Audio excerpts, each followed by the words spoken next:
welcome. Good evening to everyone here and everyone watching on YouTube. Welcome to tonight's Regeneration, Culture, Environment Overview and Scrutiny Committee. First of all, do we have any apologies for absence? Councillor Lawrence? Chair, I've been informed that Councillor Doe's not well, so he won't be attending tonight. Councillor Perfect. I don't mind the elevation. Yeah. Thank you, Chair. I'm subbing for Councillor Etheridge this evening as Councillor Spring. Thank you, Councillor Spring. Thank you. Councillor McDonald. Thank you, Chair. I'm subbing for Paula, Councillor. Thank you, Councillor McDonald. Urgent matters. I have agreed that agenda item 5, call-in provision for gypsy and traveller accommodation, can be considered at this meeting as a matter of urgency as permitted under section 100B of the Local Government Act 1972 to enable consideration at the earliest opportunity.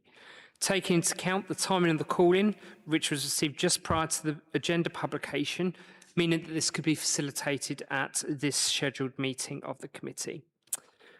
Okay, but there are no other urgent matters.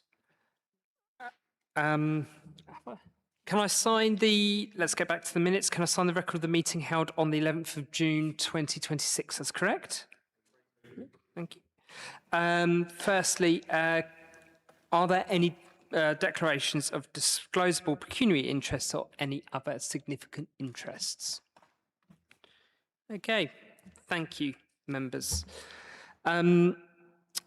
Firstly, the first item of business is calling on the provision for gypsy and traveller accommodation.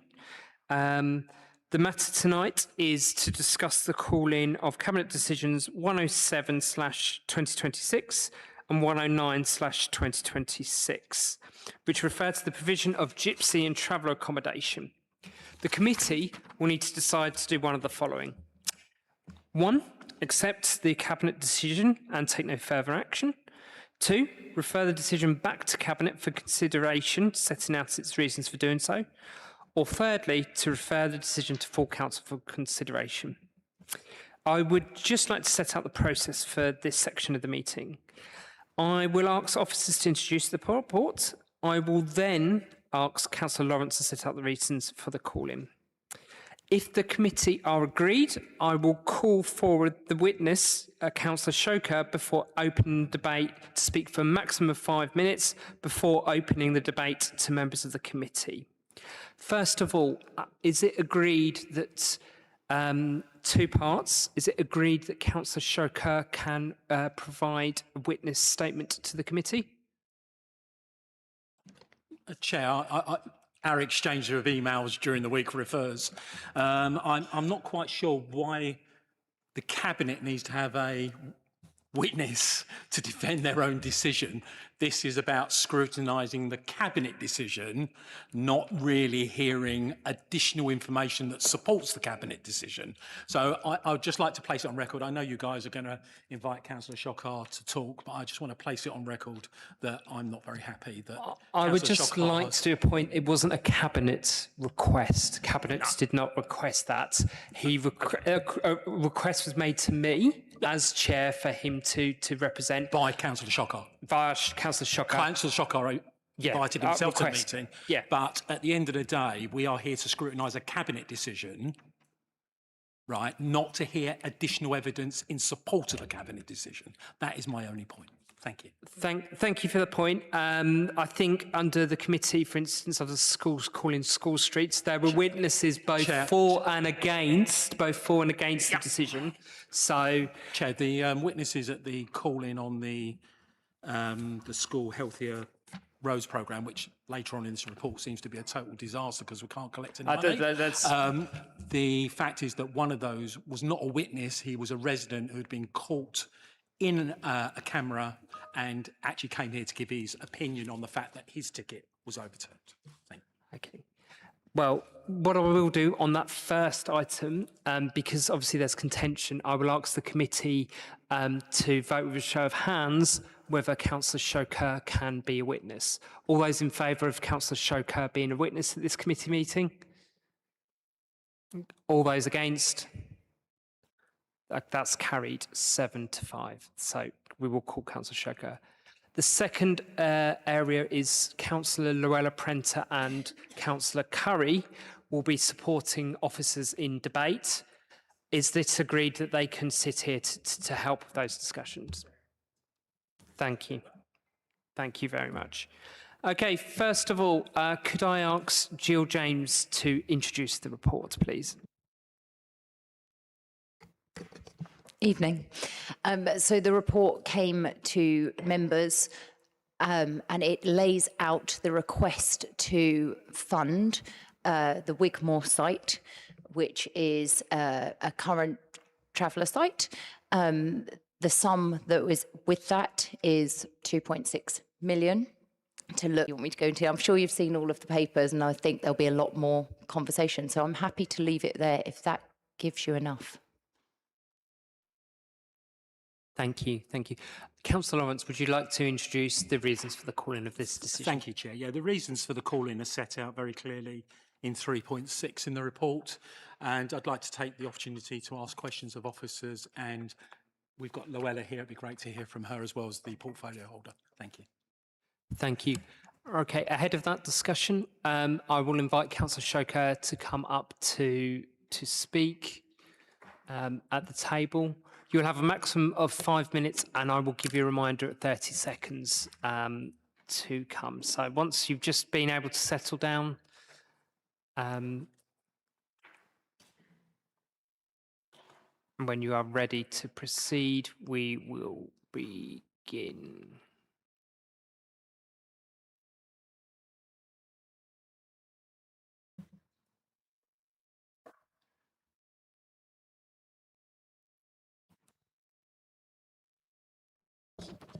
I'm ready, yeah. Okay, Chair, thank you for allowing me to address the committee. I'm speaking today as a Medway councillor who has spent the last 3 years working directly with Gypsy Roma traveller families in Medway and supporting them through some extremely difficult circumstances. I've seen firsthand what happens when families have no lawful place to stop, and I have seen the positive outcomes that have been achieved with some stability when some stability is provided.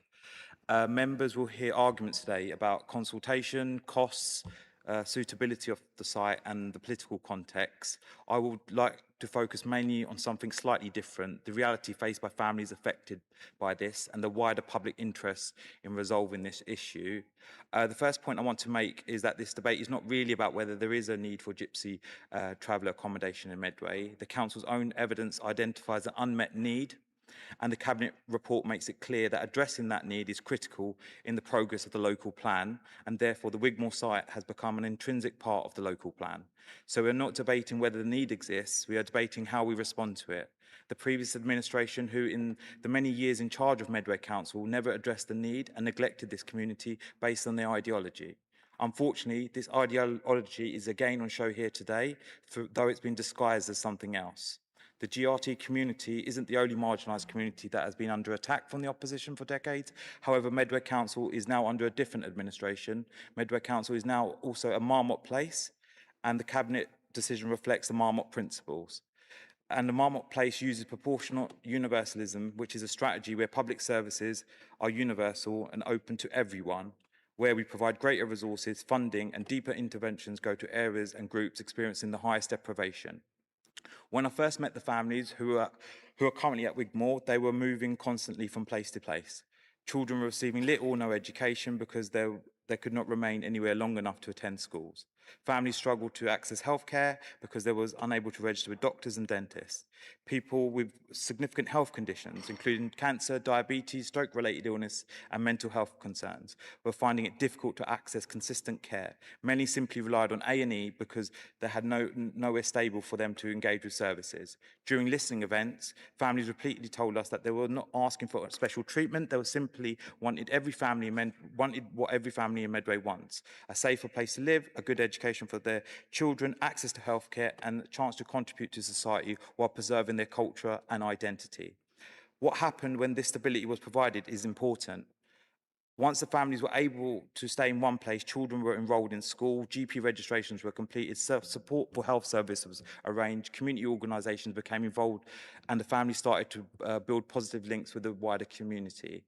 These are not theoretical outcomes, they're practical outcomes that are personally witnessed. The practical outcomes achieved at this site have been significant. For example, the local head teacher has spoken positively about the children and their parents' commitment to education. The children have settled well in school life and attended regularly and are thriving in an environment that 20 is seconds. possible. We have also seen life-changing health outcomes. In one case, access to stable healthcare enabled the early diagnosis of cancer. The early intervention has given residents the opportunity to receive treatment sooner and significantly improved their prospects.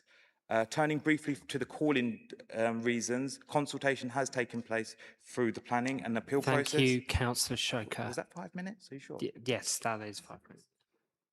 Mate. Thank you. Thank you very much for your contribution tonight. And feel free to sit in the gallery to watch this debate. Thank you. We are now open to the debate section. Would any member like to come in? Thank you. Councillor Lawrence. Thank you, Chair. I've got a series of questions, and I'm really happy for any, whether it be officers or portfolio holder, answers the questions. But I think we should set some context around this particular site, because it is a classic case of how an administration has totally, what's the word I'm looking for? Cocked it up, maybe? So these traveller groups were moved onto the site without any consultation with my colleague, Councillor Gilbourne, or I, right at the start of their administration. And I understand that now MPs Tristan Osborne and Nashaba Khan were responsible for making that decision, along with some officers. They were granted a 3-month licence, and at the end of that 3-month licence, the traveller group broke the licence and did not leave the site. The council then pursued them for a number of 18 months, 19 months, 20 months, someone might be able to tell me, and to try and get them removed from the site. When that failed, because we couldn't come up with an alternative use for the site, all of a sudden, because we've cocked up a part of the local plan submission, we found another use for this site at a cost of £2.68 million borrowed over, let's say, 50 years at 5-point-something% interest, because that's what the council's currently borrowing its money at. So I think that's the context of this, and I've got some more sites before we then determined that this would be a permanent gypsy and travellers site. And I'm interested in the cost broken down between internal cost, hours spent on it, because I don't think the council probably allocates its cost, and also on external counsel. Is there a representative from legal here to be able to give the outline of the total costs, Chair? Thank you, Jill. So we did actually speak to legal, because we anticipated that we would be challenged on some of these bits, or questioned, I should say. So internal legal costs, as you know, it's difficult to quantify in hours and given. However, we have asked our legal team, and they think it's approximately 140 hours. So that is close to just shy of £15,000. 15. So just under. So 14,700. That's over 3 financial years. So I think that's important to note. From an external point of view, council fees have been 36,750 plus VAT. And we were also ordered to pay the other fees as well. So that bill, don't write this figure down because it's going to change.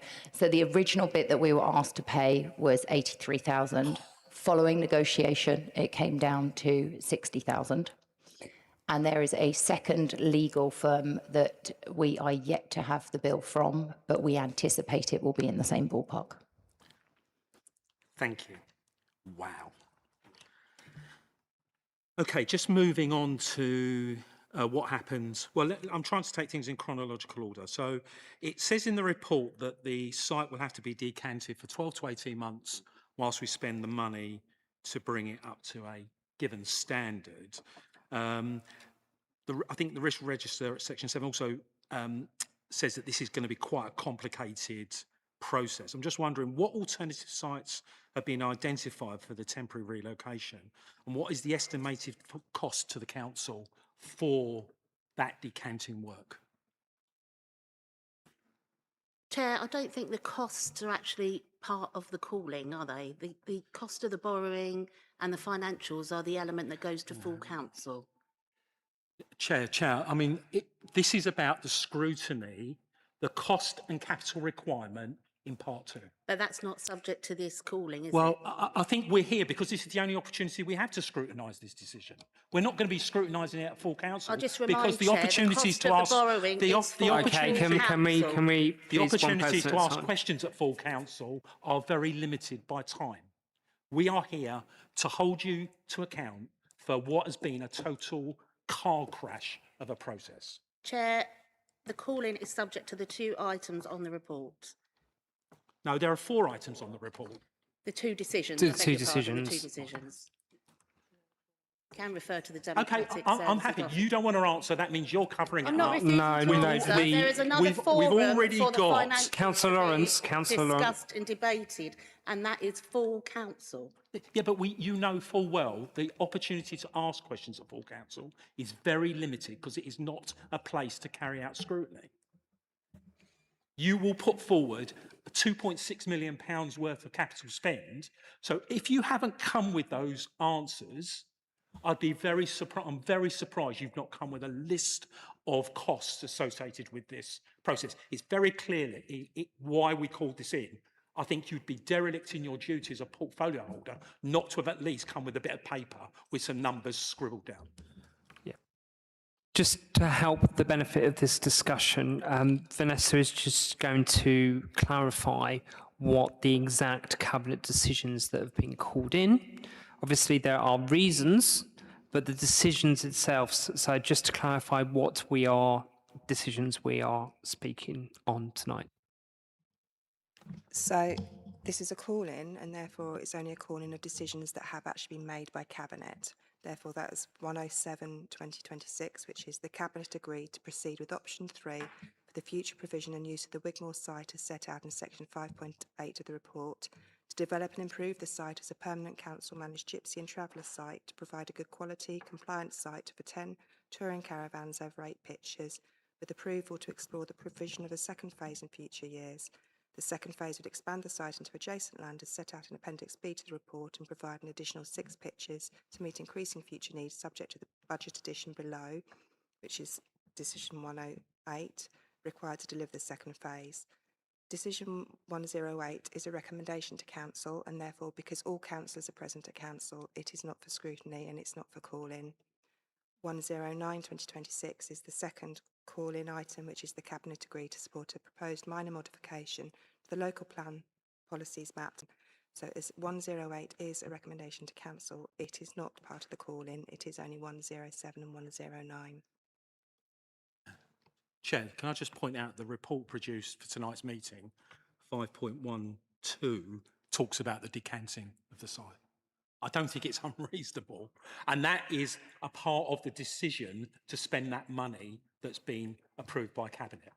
Just please tell me, have I got this entirely wrong? So we've got a point in order for Councillor MacDonald here. Chair, it's already been confirmed that this is going to be discussed at full council. That is correct.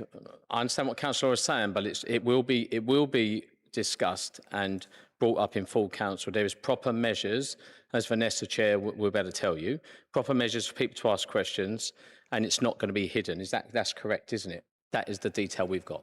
It will be brought up and it will be discussed at full council. So I'd just like to thank Councillor MacDonald for his intervention, but of course the report that goes to full council is exactly the same report that went to Cabinet. It won't have any more information in it. But not part of the call-in, Councillor Lawrence. Sorry, the call-in talks about the 2.68 million. There are costs associated with that 2.6 The million. decision of the monies is going to be a decision of full council, in which in October the decisions that you are referring to are the other 2 decisions. So let's Sorry, try and make sure Chair, that it's in there. Can I raise something there? Because paragraph 5.12, which states, it is noted that the current family group occupying the site would need to be decanted and placed in alternative accommodation for the duration of the construction of works. Now, in order for that to happen, there is an additional cost. Whether that cost then falls within the 2.6 million is to be discussed and noted.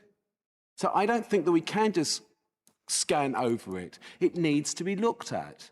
Chair. It's detailed in the report. Okay, we'll Thank go you, to one Councillor speaker at a time.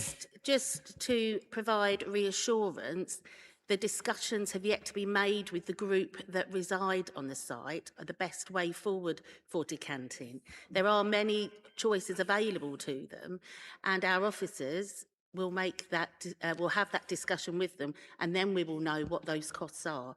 So at the moment, they are not known.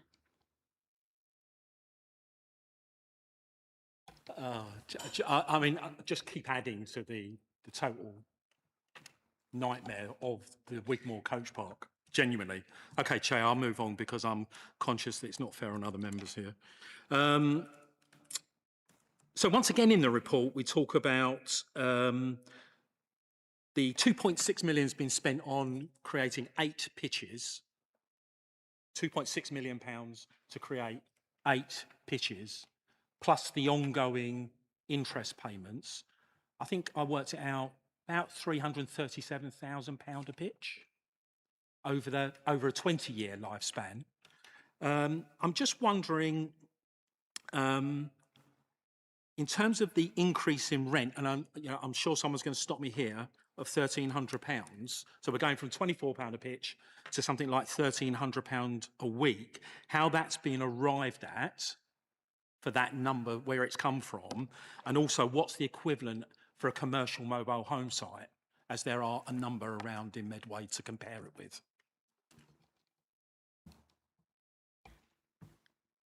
Did you want to answer that, Bex? I'm not sure. Are we venturing into the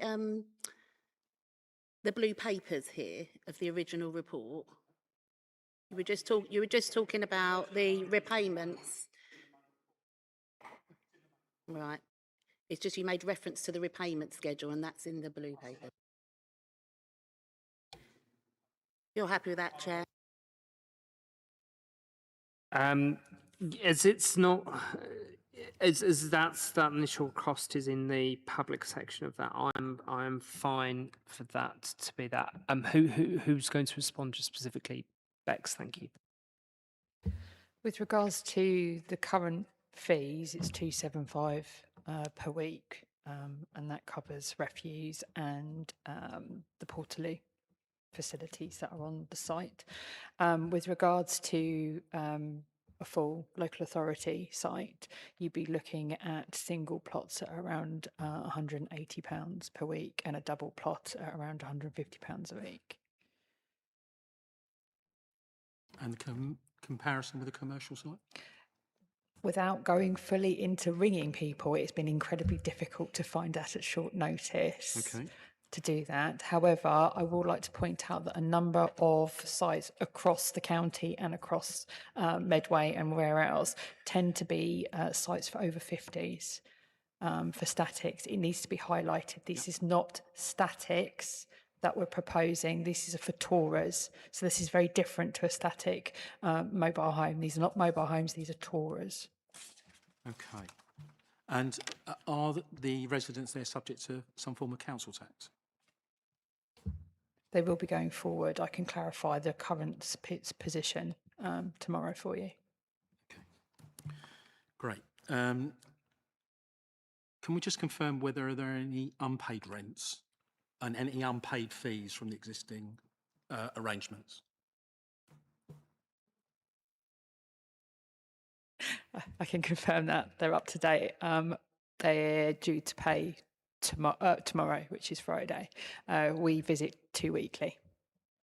Great, thank you. So, Chair, just on terms of the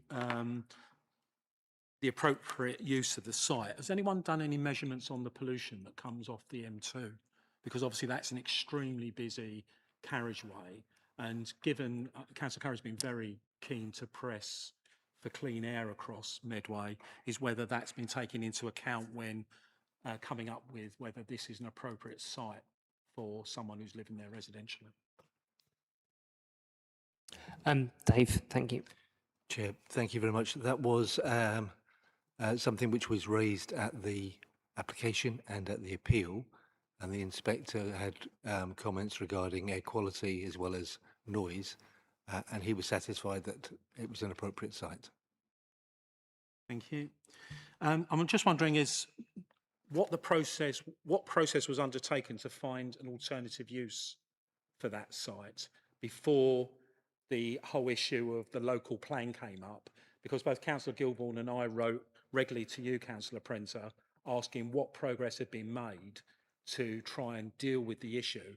And let's be honest here, the planning to allow the traveller group to stay in Wigmore was granted because the council could not come up with an alternative use for that site. Chair, I mean, we can go over the histories of the site. Obviously, a lot has changed since these initial discussions. Councillor Lawrence wants to give us a history lesson on the site, but as a responsible authority, we're having to deal with what's before us now. And what's before us now is a local plan that has not been put in place by the opposition in the many years that they had held administration, which has left Medway residents vulnerable to speculative development, all in the favour of the developers on the basis that we don't have a local plan. And while we're talking about what we want to do with this site, it is to address the Councillor Curry's more aware than I am of the local plan, but the need we have to support all of our residents, actually, including this group that are here already. We've had a planning decision against us. The law of the land has said it should be left as it is, and that is what we're trying to do, the responsible thing. So we can go over the history, but we're here to answer the two decisions that we made last week at Cabinet, which were to progress this site, make it a proper setup for people to live in, as we've heard, with children for the future. And it also addresses our need in the local plan, which any responsible authority would ensure we do. Thank you. Chair, I actually think the spending of £2.6 million plus interest on this site is way beyond what is reasonable, given the council's appalling financial position. Sorry, Councillor Lawrence, just not to reiterate a point again, but the 2.6 is for consideration for the full council. Yeah, I'm sure we're going to vote against it at full council, aren't we? So, I mean, I just wonder if Councillor Prenter would agree with me that actually the failure to find sites as a part of the consultation process for the local plan and leave it to the very last minute is an actual failure of the administration. Okay, and that's the political expediency. You failed to find sites through the local plan process, okay, and now this site is being allocated because that's easy to do. I'm sure Councillor Prenter will provide a Yes, suitable Chair. thing, but it might be useful to note that the last local plan was 2003 in this discussion. Thank you, Chair. I'll remind Councillor Lawrence that he is a member of the cross-party working group for the local plan and is fully aware, as our Chief Planning Officer tells us every time, that they have exhausted all options. The officers have had 2 call-outs. Simon can give you a more comprehensive overview of everything that's happened in order for us to be able to try and find suitable land. We've called out twice to landowners who may have suitable land that we could potentially develop as a gypsy traveller site, a permanent site for people to live on. There is just not that availability. But I'm sure I can pass to Councillor Curry if you have any more detailed questions. But actually, as a member of the cross-party group, Councillor Lawrence, I thought you might already know that. Yeah, but you know, that group met about 3 times. It was Through the chair, please, Councillor Lawrence. Chair, that group's probably met 3 times. We haven't met for months.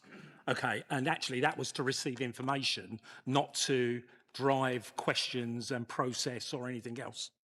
Chair, I think if Councillor Lawrence has suitable sites in mind across Medway, if you offer them up to our Chief Planning Officer, I'm sure the team can look into them to see if they're viable. But it has been an extensive task and it's taken a long time for the officers. It's a huge job. And we've seen layers after layers. Councillor Curry, you should really... Is that all right, Chair? If I, yeah. Feel free, Councillor Curry. Thank you very much, Chair. Just to point out, I mean, as Councillor Prenter pointed out, we have had several consultations. This is going over ground which we've done in several different ways just to make sure we've got it right. Obviously, there's been 2 call for sites, and neither of which have generated a site from the private sector. We've had consultations with the community over the planning applications, and then there was the public inquiry hearings where people were allowed to speak, and there will be another planning application in due course in relation to this site as well, with more public consultation. Appendix 3 of the reports that you've seen tonight carries the detail of the work on the analysis carried out by the officers on looking at council-owned land, whether suitability. This is level of scrutiny that has gone into these sites, equivalent to the level of scrutiny that goes into all potential sites within the local plan, and the volume of documents behind the local plan, thousands upon thousands of pages of information, shows the amount of work that our planning team does on every single site in Medway. This is not unique. This is quite normal piece of work on how we bring sites through to the local plan level. Chair, if I could just respond to that. Of course, there's been no consultation. Councillor Lawrence, could you please, and the complete and utter failure of the previous administration to do that level of work over decades has resulted in cost to the council in the millions of pounds of lost planning inquiries and unsuitable development in places which we'd really not like it to happen, including the councillor's own ward area as well. So I think we need to put that in context of the planning situation of where we... No consultation on this site that we're talking about today to become a Gypsy Traveller site. You've refused to go out to consultation, to public consultation. So if it's coming back to planning, then we'll have the opportunity to question what's going on at planning. But there's been no consultation because apparently there are no, the planning department taking the view there is no housing nearby, but this site is opposite a very important development site, okay, where there was public consultation, quite extensive consultation, when that came up to planning. Yeah, just a comment from me about the site that Councillor Lawrence is referring to. It is a site that had come forward to planning, and I believe Councillor Lawrence objected to that site. Sorry, Chair. However, Councillor Curry will be able to reassure members. Sorry, we've got point of order. Is that a personal clarification? Okay, Councillor Prenter, you're better than that. I actually did submit a objection on the grounds of access, and I came up with an alternative to access. Of all the sites around Hempstead and Wigmore, the Blowers Wood site is the one that actually creates the less problems, compared to Gibraltar Farm, Lidsing, and the whole of Capstan Valley, which you guys have put forward for development. But I'm very pleased you've brought up the Blowers Wood site, because as you well know... Chair, I think Councillor Lawrence brought it up. As you well know, there was plans to put 20 social houses on that Blowers Wood site. And I'm very, keep our fingers crossed that the landowner will find a developer who will develop that site. Because those 20 social houses, which wouldn't cost the council too much money, are much needed. Between a private developer and the landowner, that's not the place of the council to have those discussions. Absolutely. So we'll avoid that. And also, is there a clarification in terms of the time that the planning inspector made an independent decision on Capstan Valley was before this administration started? I also note that. Dave, did you want to come in at this point? Chair, thank you. Just wanted to go back to the consultation point in relation to the retrospective planning application for the site to be used for Gypsy and Travellers. There was consultation, the usual consultation as part of that planning process. So site notice, we notified those neighbours that we could notify on it. We also have people can have an account on planning, so they're notified of any application within a particular area or a street or so on. As a direct result of that consultation, we received 33 letters of objections to the planning application from 32 households. Then when it went to appeal, we notified those 32 households of the appeal, and again anybody with account would have been notified of the appeal as well. So from a planning point of view, there was that consultation. Thanks, Chair. Councillor Spring. So paragraph 8.1 starts off with, it is not felt that public consultation is required. And I would then add that despite the £2.68 million capital investment on this one, the Cabinet decision meeting 4th August, and then within the report 8.1 states that the public consultation was not felt required because the site was not near any residential area. I think Councillor Lawrence has just alluded to this, as did Councillor Luella Prenter, but it's the Red Row Homes, which currently has 88 houses near this dwelling, which all expressed a concern in relation to this site. So to say that there were no objections, and actually Mr Harris just explained that there were 33 objections from 32 properties. How many were in favour of the site? Just curious. Do you just clarify how many were there any representations in favour when the planning process? No, of the 33 representations we received, all were objecting to the application, and the application was refused by this council and was allowed on appeal. Another great consultation has been considered. Okay. Councillor Curry's just indicated this. Yeah, thanks very much, Chair. I think we need to add a little bit of clarity and sense to this discussion. Let's be very clear about this. We made this absolutely clear in the papers that the council was not happy about this site coming forward as a site in the first place, and we turned down the application for a number of reasons which were very sound at the time. That was overturned at appeal by an inspector. That's the law. So we stick to the law, that we follow the rules, regardless of whether we're happy with them or not.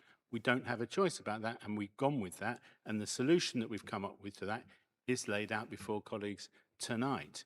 As far as consultation is concerned, that's been going on throughout, the consultation on the local plan, consultation on the planning applications for that. In the public inquiry, people were allowed to speak publicly at the inquiry and express their views. And when further application comes in, there'll be more consultation. I'm not quite sure why that's confusing to these gentlemen over there. Perhaps they don't really understand the process. Having said that, at the end of the day, we are talking about families in need here.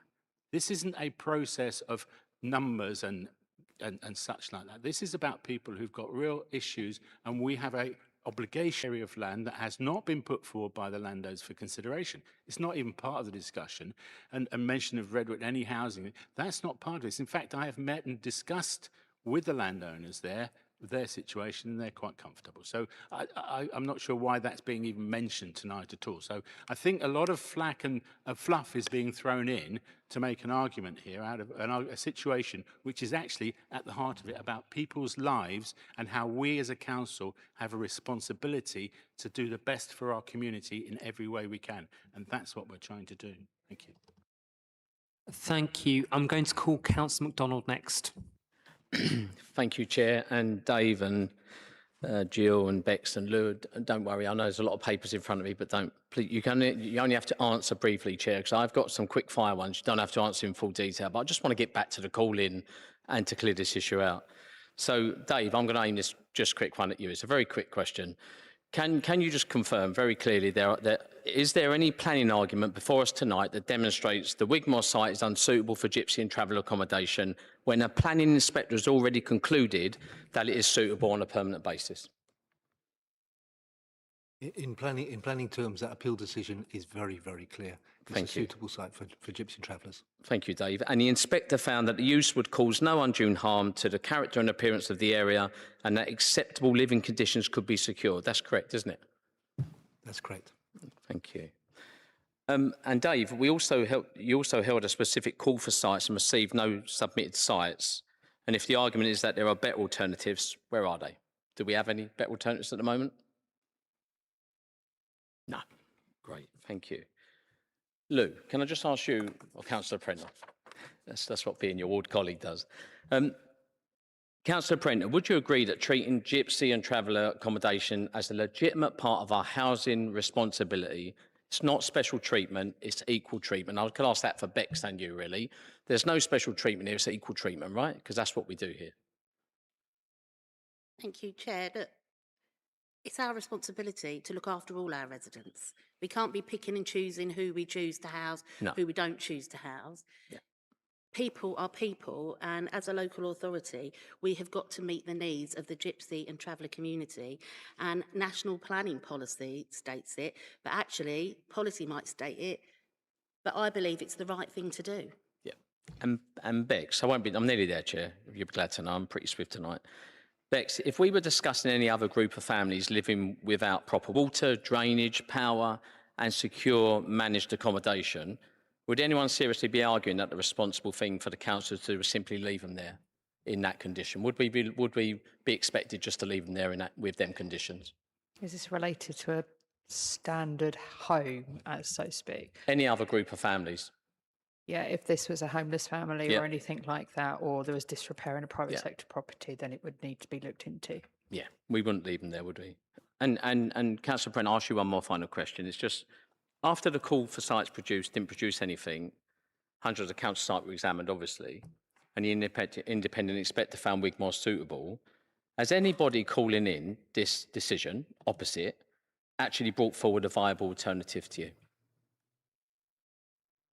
No, Chair. Thank you very much. That says it all, Chair, I think, about the calling. Thank you very much, Councillor MacDonald. I'm going to go to Councillor Gilbourne. Yeah, thank you, Chair. I think everyone's probably aware that, I'm pretty disgusted that this has actually got to this stage. As my ward councillor colleague said at the start, this was just a temporary arrangement 3 years ago, and we had serious doubts even then because we weren't consulted.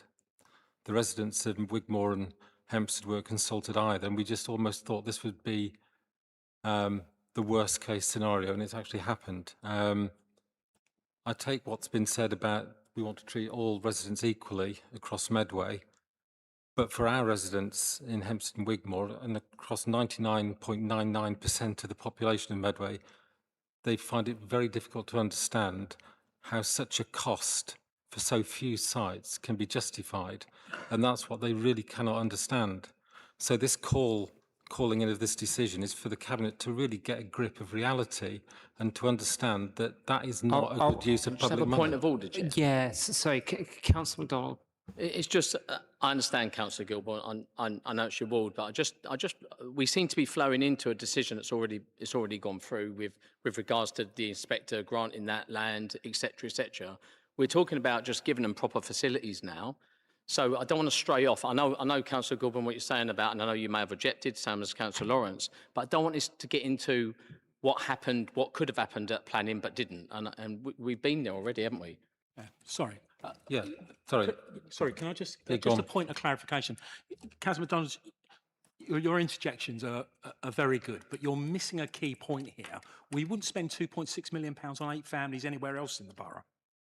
Right, so this is very important, right?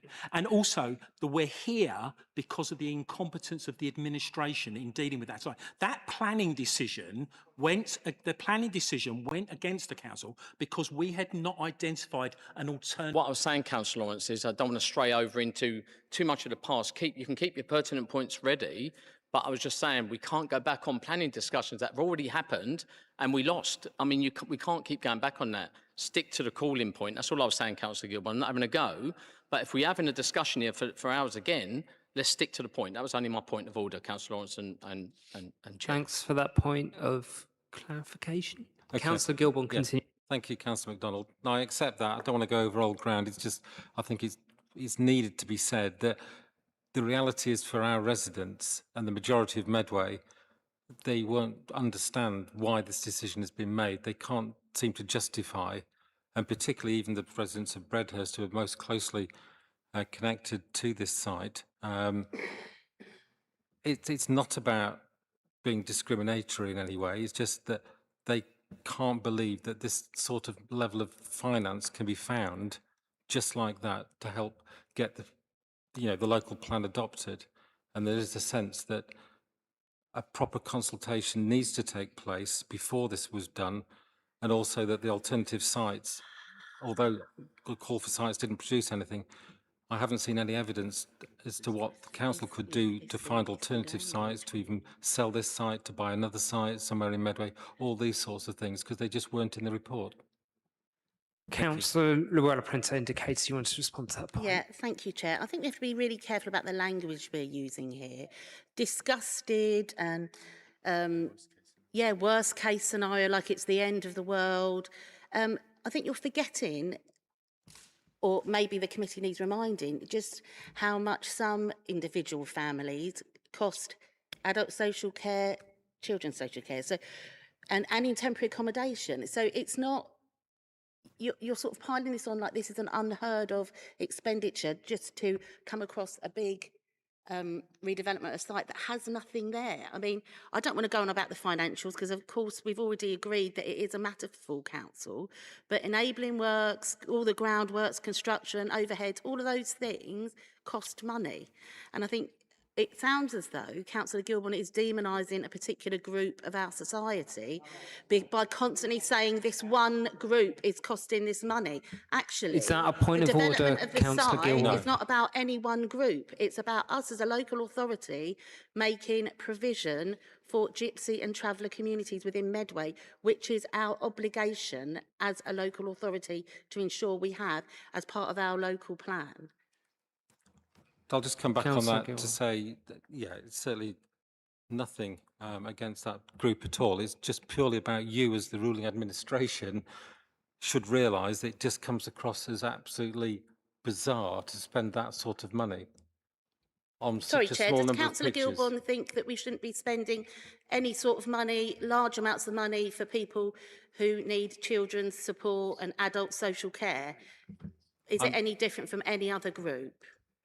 I'm just talking about what's in front of us. I'm not talking about any other group at all. I'm just saying the residents of Medway need you to justify why this is value for money.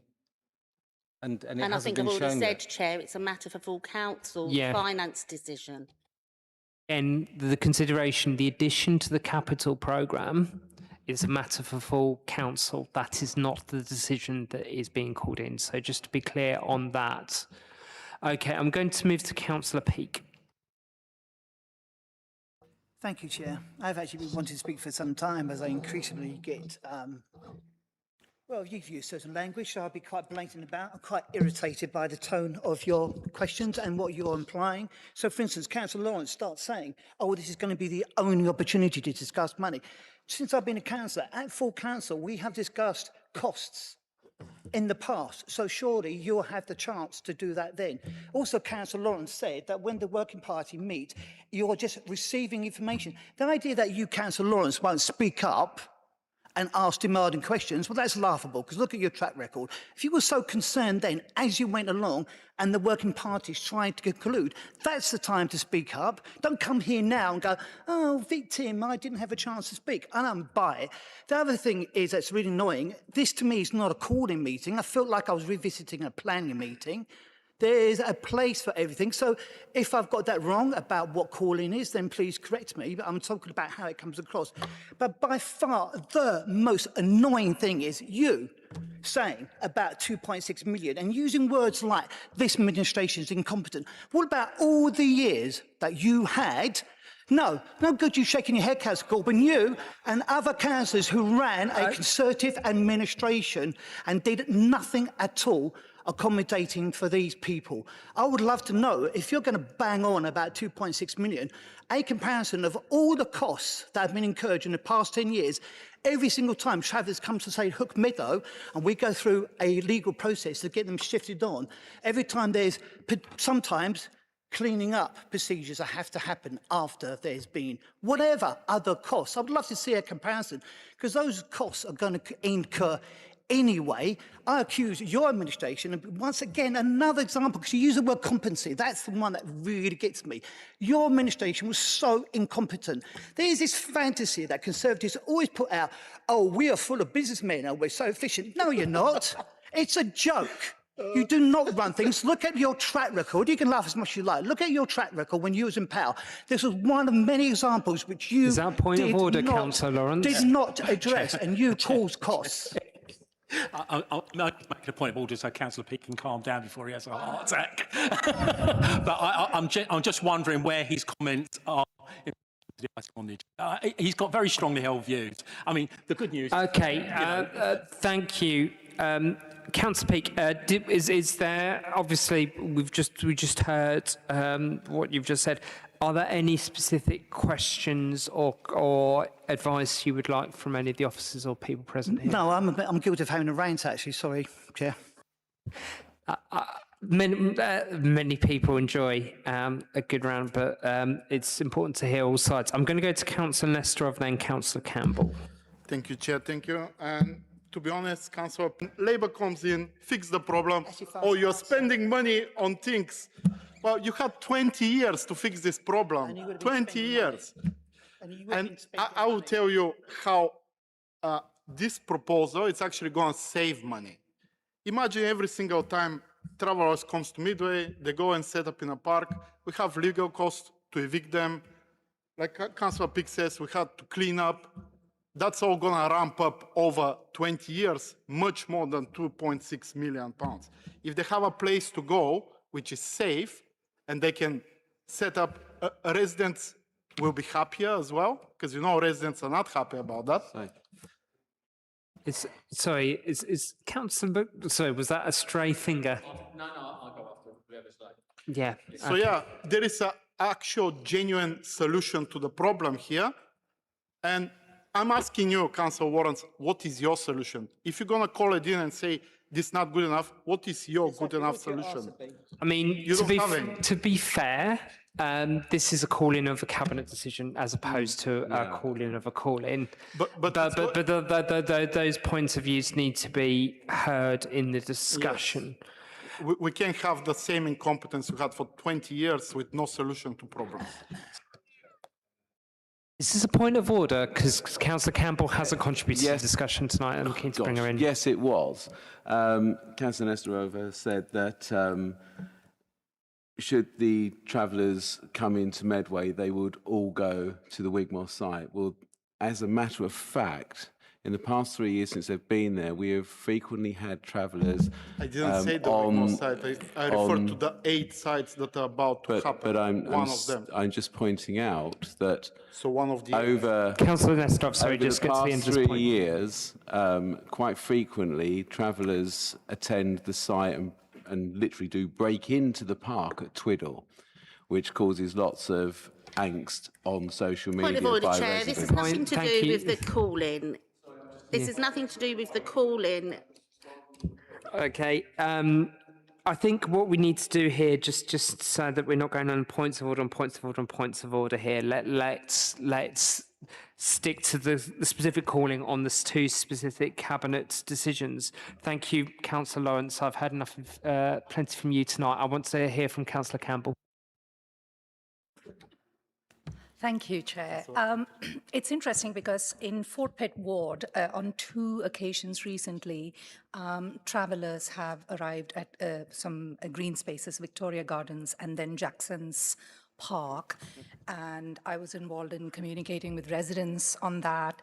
And yes, people do get initially agitated because it's a precious green space, it's in the middle of the community, and they worry about damage, they worry about all kinds of situations. But I will say, most of the time, there are half the people, or at least more than that, people do see the value that these are people, it's their culture, it's how they live, and that they deserve a safe space and the facilities to kind of have equal opportunities, the rest of us. So I just feel like we have a responsibility in the tone we set in how we deal with our constituents. I can understand that you have received representations from your constituents who, I think you've used words like disgusted. I can understand that. People do get very upset when it's on their doorstep. And, but we also have a responsibility to sort of set the tone, to sort of sometimes set out our stall to say, they are well within their rights to live their lives. Yes, of course, we have certain kind of civic contracts and we have to do our best to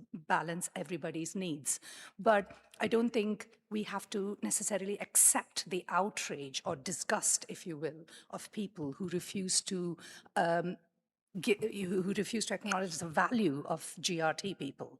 So I feel like Yes, you will get that, but you'll find that most of your constituents also understand that we have a duty to provide safe, sustainable spaces for the GRT community. And I feel like you, as councillors, can play a part in that conversation, as I was able to do with my constituents in my patch recently. Having heard all of this, I feel like Councillors Lawrence and Gilborn, you are determined to prove a point of principle. You're determined to go over the history of why this happened, what you consider missteps, and go over that. You want to litigate that point of how we got here. But the reality is, this is where we are. We have this site now. We have a group of families that are living there. We have the planning inspectorate's ruling. These are just absolutes we have to work around. So I understand what I don't feel like you've got to the actual gist of the issue in this, Colin. We are trying to litigate what's happened and how we got here, rather than looking at what we do now. We have to be pragmatic. We have a group of people. I hear people will also complain about temporary accommodation that we have for vulnerable residents. Why are we spending so much money? And like Councillor Prentice says, we can't get into these conversations. Why do certain families cost thousands and thousands of pounds to the local authority, whereas others don't? We can't treat people like that. That's just a complete dereliction of a duty of care. It is, of course, but it costs what it costs to get the works done properly. So I understand we have to get, as the local authority, we have to look for value for money for everything. But this is about humans having conditions to live which are sustainable. So I feel like I would really like to move on. And I was really grateful for Councillor MacDonald's contributions to kind of just crystallize the matter at hand. This is where we are. Are there any alternatives? Do we have any grounds to go back against the planning inspectorate's decision? We haven't. Dave Harris is very clear about that. We have these families here. We have to find a place within the local plan. No alternatives have been provided in spite of all the attempts to find one. So I don't understand what you would like us do. What would you rather us do at this stage? What would you rather us do with this site? I'd really be curious to know that. Thank you. I kind of had a little finger, but I want to wrap this up, but I want to ask a specific question first. You're saying for me to go on, yeah. Okay, just going back, because obviously we're calling in specific decisions, and that's what this debate is for. So I just one thing that has been alluded to, but I just want to get it just a bit more specific. What decision 109/2026 is that the Cabinet agreed to support a proposed minor modification to the local plan policy maps to clarify the existing and consented Gypsy and Traveller sites to be safeguarded in accordance with policy T10 in the submitted draft Medway local plan. If this committee decides, and I imagine a proposal is going to come shortly, that will either go to full council or to the Cabinet to reconsider. If this committee decides to take one of those two actions, what will be the impact on the production of the draft Medway local plan, and what would be the likely impacts in pushing the decision back to either Cabinet or full council? I'm not sure whether that's for you, Dave, or for... Yeah, I'll come in first, and Dave may want to come in. So first of all, just for clarification, Chair, if I go back to the decisions that are before us, there are three choices. Move on, accept the decision of Cabinet, or go to full council, or go back to Cabinet. That's the three choices this committee has before them. Obviously, I would be advocating that we have had a huge amount of discussion, debate, officer time spent investigating how we deal with it. We've come up with a solution to a number of issues that surround the Wigmore site and what we're doing with it, and that's what we'd like to move on with. So we're looking for this committee's understanding of what we've been doing and the work that's been put in to get to where we are now, and we'd like this committee's support to move this on now to the next stage. One element of that will go to full council, and that's the funding anyway, so that's obviously going to put a thing in, but apart from that, that's the decision we're looking for tonight. Thank you. Chair, you've asked a direct question about timing for the local plan. Planning to meet the needs of Gypsy and Travellers is a core and fundamental part of the local plan, just like planning to meet our housing needs. We go to examination in September.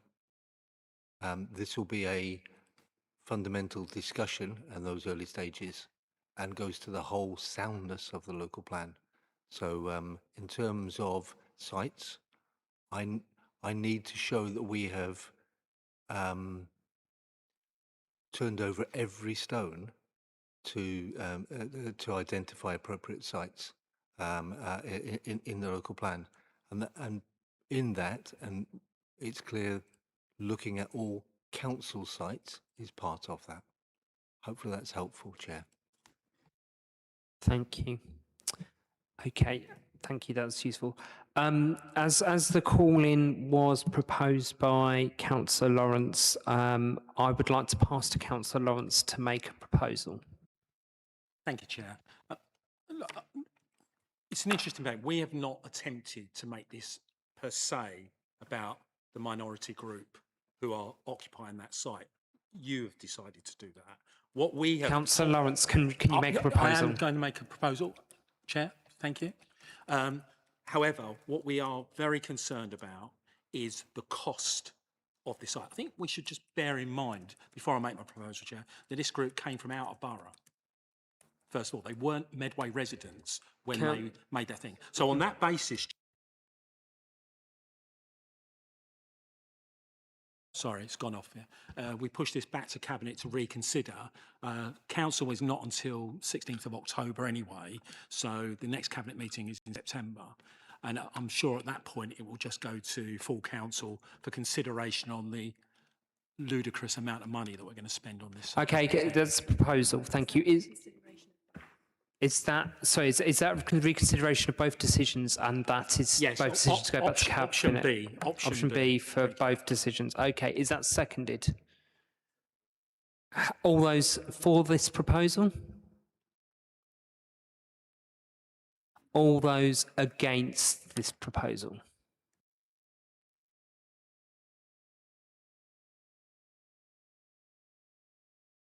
The proposal fails. I am now going to move to the Vice Chair for a proposal.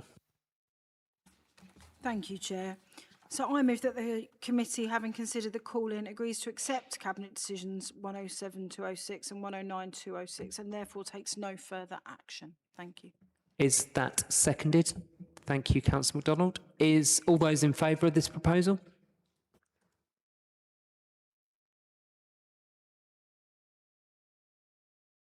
All those against?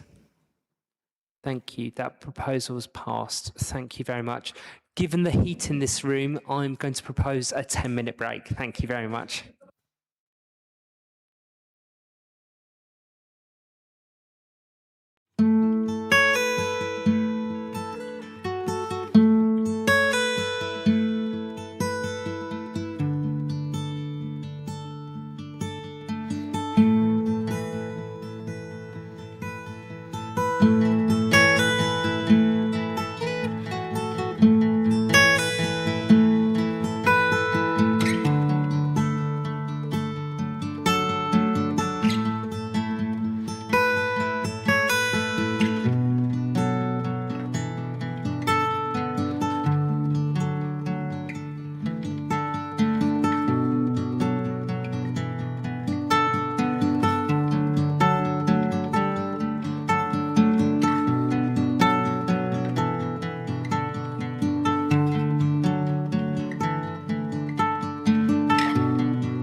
you very much. And welcome back to tonight's committee meeting. As you might appreciate, it's pretty warm in here, so it's very appropriate that we have the attendance of the portfolio holder for climate change and strategic regeneration. Councillor Curry will introduce this item and then we'll have a general debate on the portfolio. Thank you. Thank you very much, Chair, and thank you everyone for inviting me along this evening to discuss my portfolio. Hopefully you've all had a chance to read the report. I just wanted to highlight a couple of things in there. One is around the local plan. Obviously, we're right in the middle of that. I'm sure there'll be questions on that, but I just wanted to a huge thanks, and Jill's here so she can surely pass this on. A huge thanks to the team who've been doing so much work in the last 3.5 years to get us to where we are, but really up to in the last few months, it's been absolutely full on. They've done an amazing piece of work to get us where we are now, with the draft being looked at by the Inspectorate, and the public hearings are coming up in September and November. It's all on track, hopefully for adoption early next year, but we can never count our chickens before they hatch, as you all know. So I just wanted to put that in. And it really is, I think, something that on top of that work that they've been doing on that plan, they've had 3 public inquiries in the last few months, which is, I don't know if people are aware about how much work needs to be put into a public inquiry. It's days and days of hearings. Prep work beforehand is huge. Council fees, council, not barrister. Council come in and they've got their fees on top of that. Officer time, huge amount of cost involved in those 3 public inquiries. And I think we've got 3 more to come in the next few months as well. Those public inquiries are the direct consequence of not having a local plan. And then if you add into that the impact on the Capstan Valley of the Gibraltar Farm and the East Hill, which is bubbling away at the moment. There are a lot of people very unhappy with what's happening at East Hill at the moment. I get the emails and I have to comment and I have to meet with residents. All that stuff is going on. That's a direct result of not having a local plan.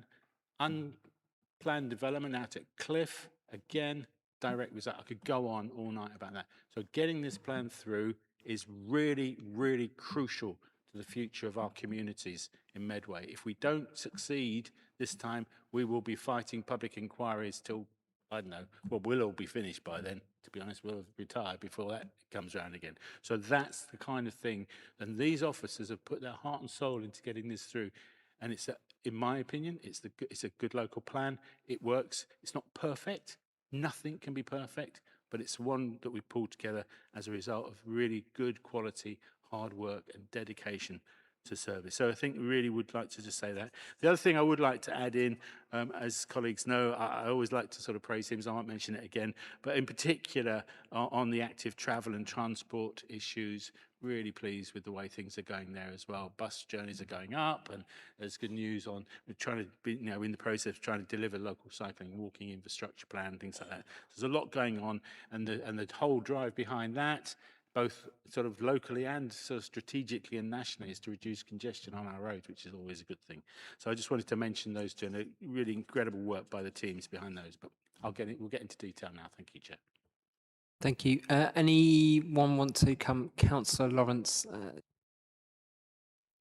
Thank you, Chair. Thank you, Councillor Curry, for your alluded to in your report. And actually, I think this has come up at a previous meeting where the regulatory costs of building are going up through the roof.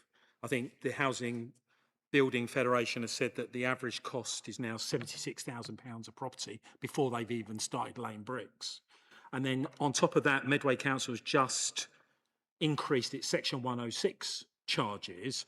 I'm just wondering whether you think that these things, together with the current economic climate, is making many sites potentially unviable in Medway, and we're never going to get to that target that has been set. And just before you answer that, I'm happy for you to answer each question. I've only got 4 questions. I think you've been a little bit disingenuous about Capstan Valley in the previous administration, because this local plan, that I agree is absolutely vital we get through, and I'm very pleased in one way that wasn't part of the previous administration, because I can put my hand up and say that wasn't down to me. Right, I can look residents in the eye. But the current local plan actively promotes Capstan Valley as a development area.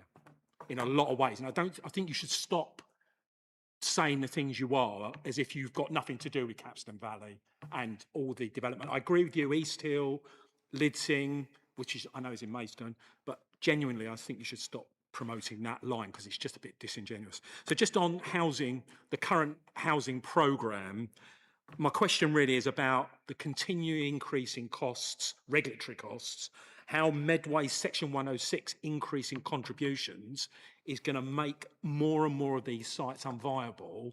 And what we really need to do is find a better way of regulating house building. I think we need to say to ourselves, is regulation more important than actually physically building the houses themselves? I'm not suggesting a totally laissez-faire approach to building, by the way, but I think there needs, I wonder whether the pendulum is just swung too far the wrong way. That's my first question. Thank you. Okay, thank you for that. So I think, I feel like I've walked into the Royal Town Planning Institute debate for the evening kind of thing about how we square the circle of 106 contributions and infrastructure delivery compared to viability of housing. That is the forever conversation between developers and local authorities, if you like.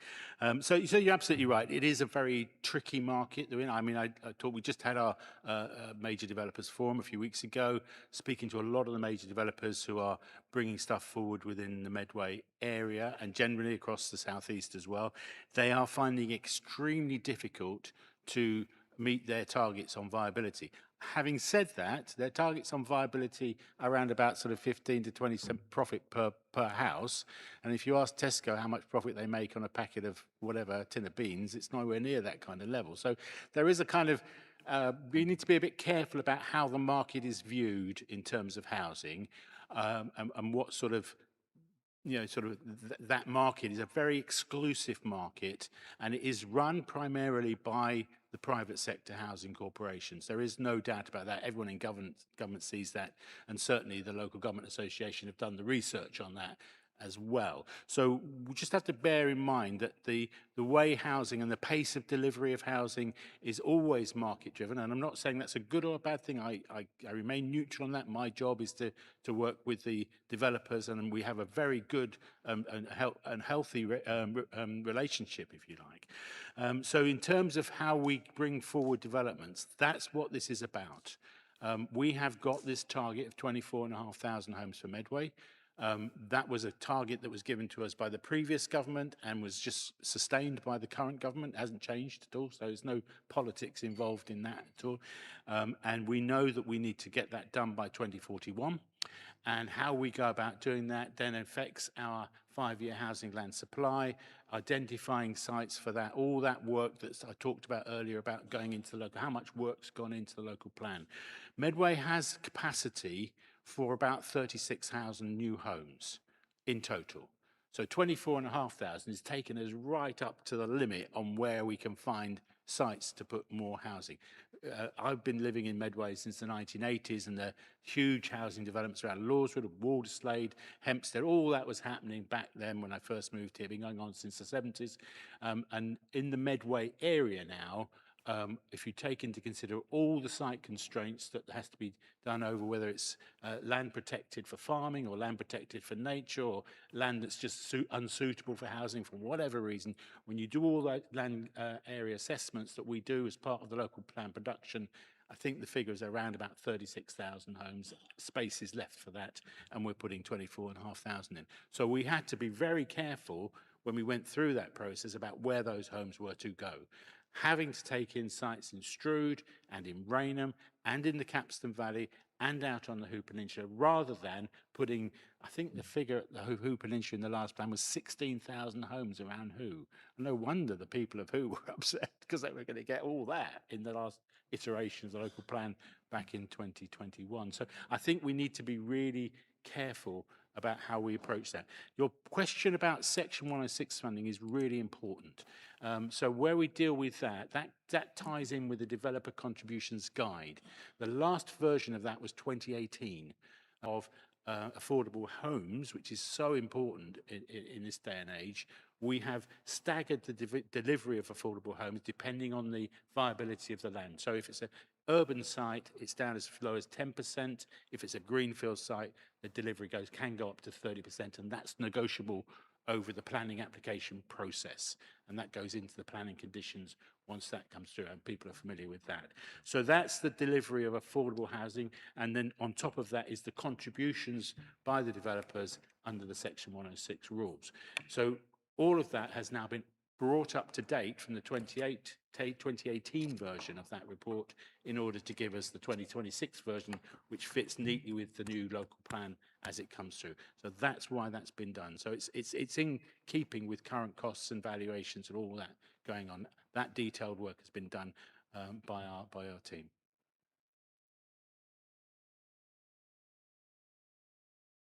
It was on. The Section 106 agreements are never going to be enough money to build all the infrastructure. And also, I'll make my regular plea, the Section 106 money should be spent to minimise the impact on local communities, not hived off and spent in sports centres in Strood and other places. We really do need to make sure the Section 106 money is spent where it needs to be spent. I only make it as a comment, Simon. There's no question there, honestly. Just on recycling and food waste in the flats, you mentioned that the rate has fallen. I'm just wondering what specific measures you've got in mind to try and push that back up. Yeah, good question. Again, this is a new thing that we have to do. Collecting food waste from flats is something that's come in just in the last few years, and now we're implementing it as part of the statutory process. Generally, recycling has fallen, and it's a tricky one, really. It's all about different communities behaving differently ways. Medway is very much a sort of black sack based community with the weekly collections, which we're continuing and have continued because it's so important to people. The problem with black sacks, as everyone knows, is that they're an easy place just to chuck stuff because I haven't got time to think about it now, so I just stick it in the black sack and pop it out next Thursday when the collection happens or whatever. So getting people to change and alter their behaviour is tricky. I think it's 36-point-something% recycling going on at the moment. Ideally, we should be twice that. That would be my dream, if you like. So there is a lot of work to be done to persuade the community into recycling. And there's a section of the report which talks about the sort of promotional work being done by the teams to get out there and promote that side of it, both from an environmental point of view, but also from a cost point of view.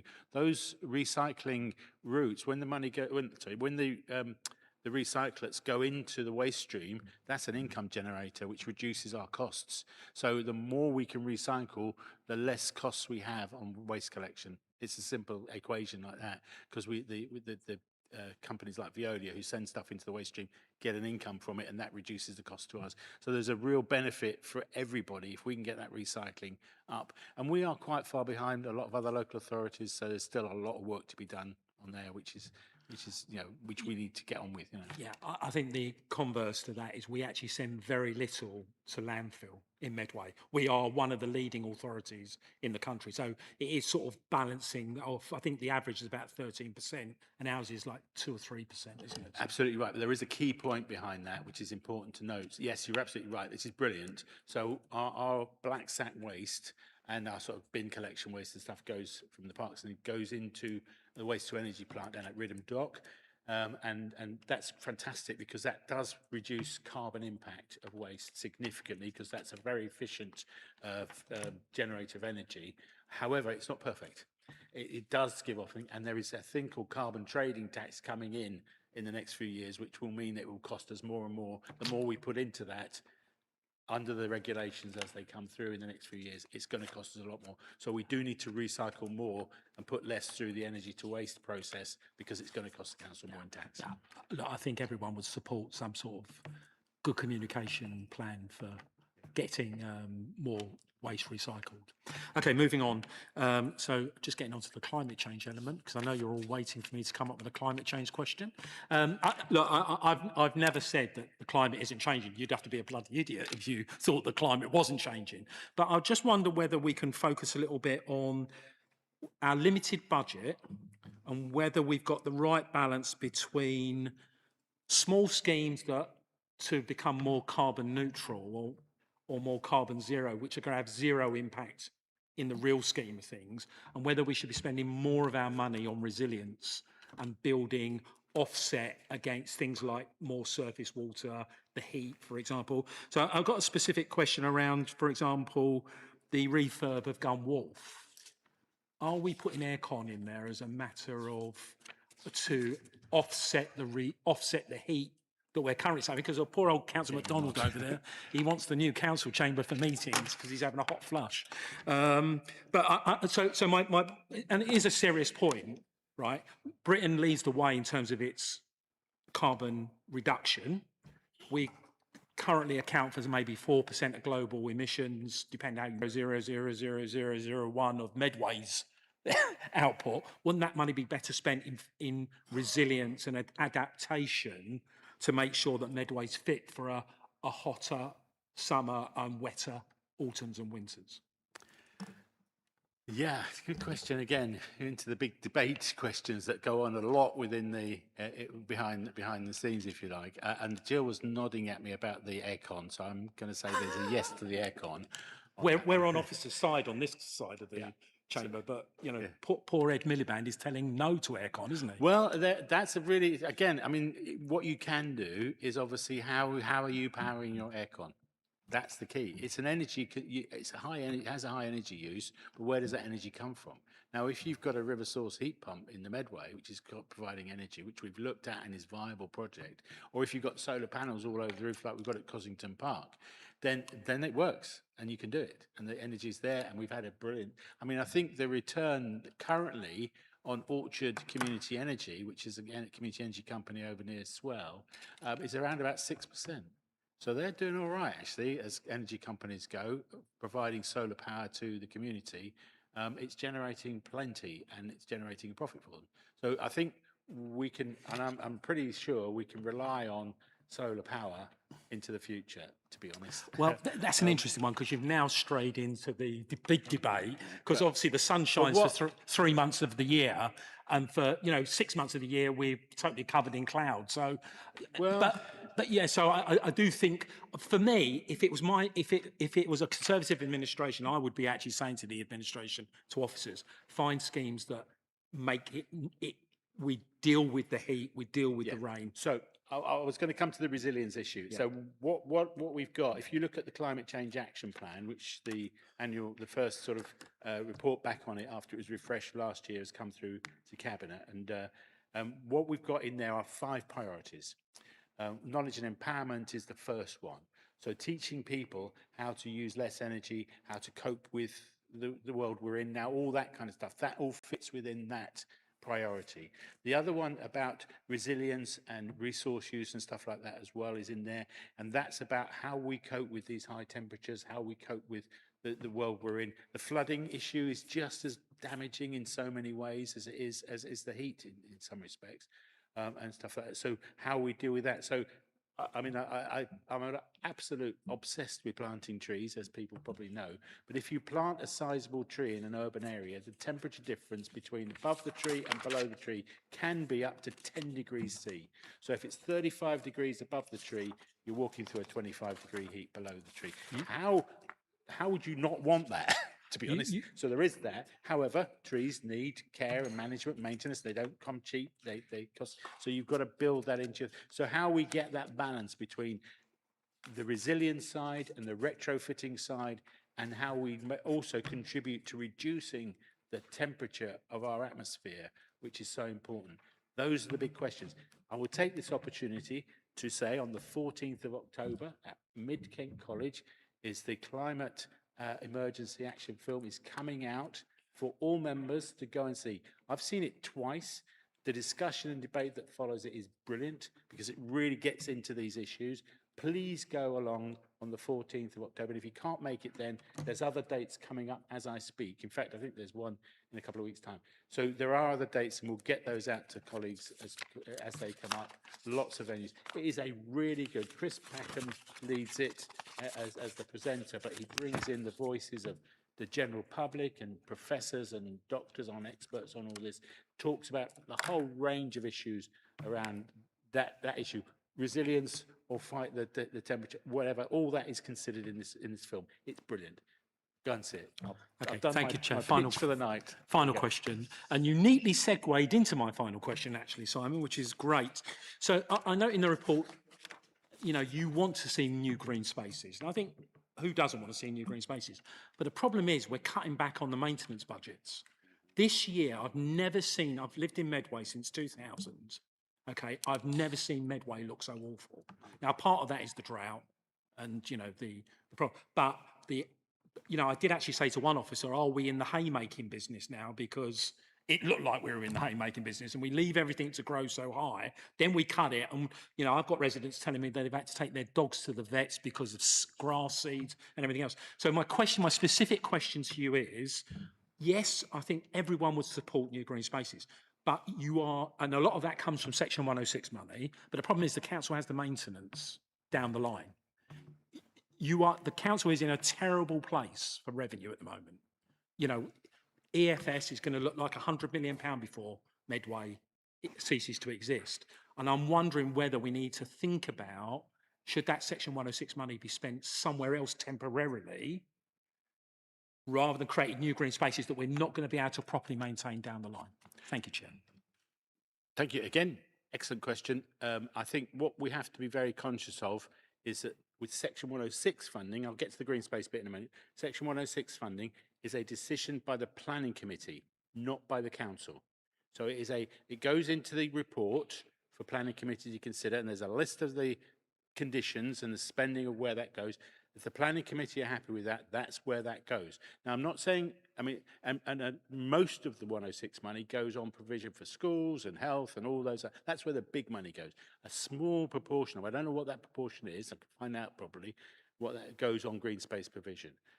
What's happened is in the last couple of years, or last week, we've done a revision of the money available, not just through 106, but also from other sources of developer contributions. And we've actually managed to get a number of things done. There's a constant round through 106 funding of refurbishment of play areas in our green parks, and which is always needed. There's always a play area that needs refurbishment somewhere in Medway. So that's a constant thing, paid primarily for 106. The other two big 106 projects are Deangate and Temple Marsh. And those are coming through the Regen team. The new, what will hopefully be a country park at Deangate, very exciting project right next to Lodge Hill, which is the Nightingale site, and all the potential that has.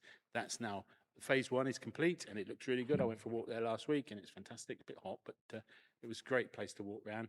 And Temple Marsh is the other project coming along, which is the old waste site on the edge of the river, which is a green space as well, and has very high nature conservation value.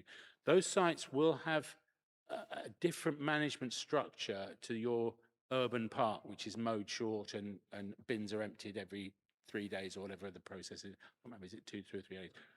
Whatever. That's not true. It is frequently during the week. What we have done, and I make no secret of this, we have cut the mowing regimes, and I'll be honest with you, under the previous administration, the mowing was primarily in a few select wards, and I know that for a fact because I did the study into it, and that we're getting more attention than other wards. So my ward in Luton got very little attention on bin emptying and mowing, but other wards got more, and that was just going on. I'm not going to hide that fact. What we've done actually is we've restructured, and it's in the report, about the whole way we approach green space management. We've brought a lot of the actual management back in-house, with the teams moving back from Medway North in-house for all sorts of reasons. That includes country parks, trees, allotments, urban ranges, that kind of thing, that they've come back in. And that just happened from April this year. It gives us a much better, and it goes within that. And I love and that's one thing that wasn't happening when we first took on. It was split all over the place, and we've restructured it and brought it all back under the one head, which is really good news. And in that respect, we've also looked at how we manage our parks, and we're doing that on a park-by-park basis. So some of them, the priority ones, get more attention than others because that's where the grass is shorter and that kind of thing.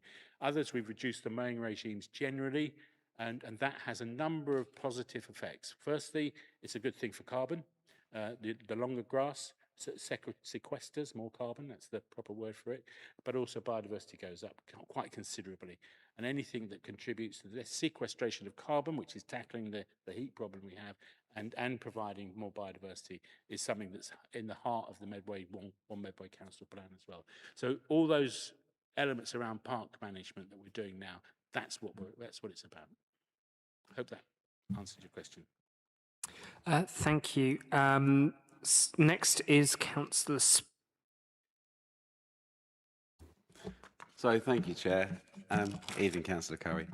Thank you for the report. I just want to, I've got potentially four questions on this one. One's in relation to the buses. Now, your introductory oration, which you gave at the top of this session, you were saying how the bus journeys have gone up and how pleased you are with the use of them. And I, in some part, do actually echo that as well. Taking more cars off the road, I do understand that totally. But the report says ongoing monitoring and performance and funding risks. Well, that's required for supported bus services due to wider financial pressures. So are there, or what specific routes are currently being identified as being of high risk of reduction or cancellation if funding isn't secured? Ooh, okay. So that was the first question. I don't know if you want to That's a answer good that question. now. I'm familiar. I think probably the chair of the committee is more familiar with the routes than I am. It being his job, but I would suggest I'd have to go back on specifics and come back to you on that if you don't mind. Yeah, that's fine. The more general point though about that is that we're working with, and I don't think the bus companies are shy of this actually, they're quite aware, a bus timetabling and routes that go back 25 years and haven't really been altered much since then. And Medway's changed a lot in that time. And getting the bus companies to change is like sort of turning the tank around in the channel. It's a very slow process. But nevertheless, they're up for it. And I've met with Arriva in particular, who are the largest player, and they're under new management, and they're very keen to work very closely with us on a number of areas, and that's one of them. So looking at those bus routes, which are the priorities for us, looking at those journey times as well, which is really important. It's not just the routes, but it's timing of journeys and stuff as well, is really important to us. And making those changes is something with our, we've got this really good sort of regular relationship every month. Team and myself, as often as I can, meet up with bus companies and talk to them about things like that. And as far as the numbers are concerned, again, it goes into the climate debate, but it also goes into the health and well-being debate as well. Currently, I think we're around about 7.8 million journeys per year on buses in Medway, which sounds a lot, but actually that's a significant fall. In pre-COVID times, it was higher than that. We're building back up from the COVID crash and getting back up to the numbers again. Ideally, and I know it's a challenging target for the team, but I would love to hit 9 million by 2028 if we possibly could. I'm not sure we can. How we get there is all about the finances. So we have to say to the bus companies, which are the viable routes that you want to keep? The £2 was a £2 fare, went up to £3. That knocked the numbers back down again, inevitably. That's coming back in again, hopefully, fingers crossed, with the new Prime Minister so passionate about buses. And I think the free travel in August will really help as well, which we've got the money for that. That's come in now. And then we also build in our free holiday for children and stuff like that as well from the BSIP money that we get. So we're doing as much as we possibly can to encourage more use and building that culture of hopping on and off a bus. Making it easy and affordable and reliable. Those are the big buzzwords around the provision of buses, and we're doing that. But it's a slow process, and we'll get there. The new bus stops that are green with nice green roofs are going in.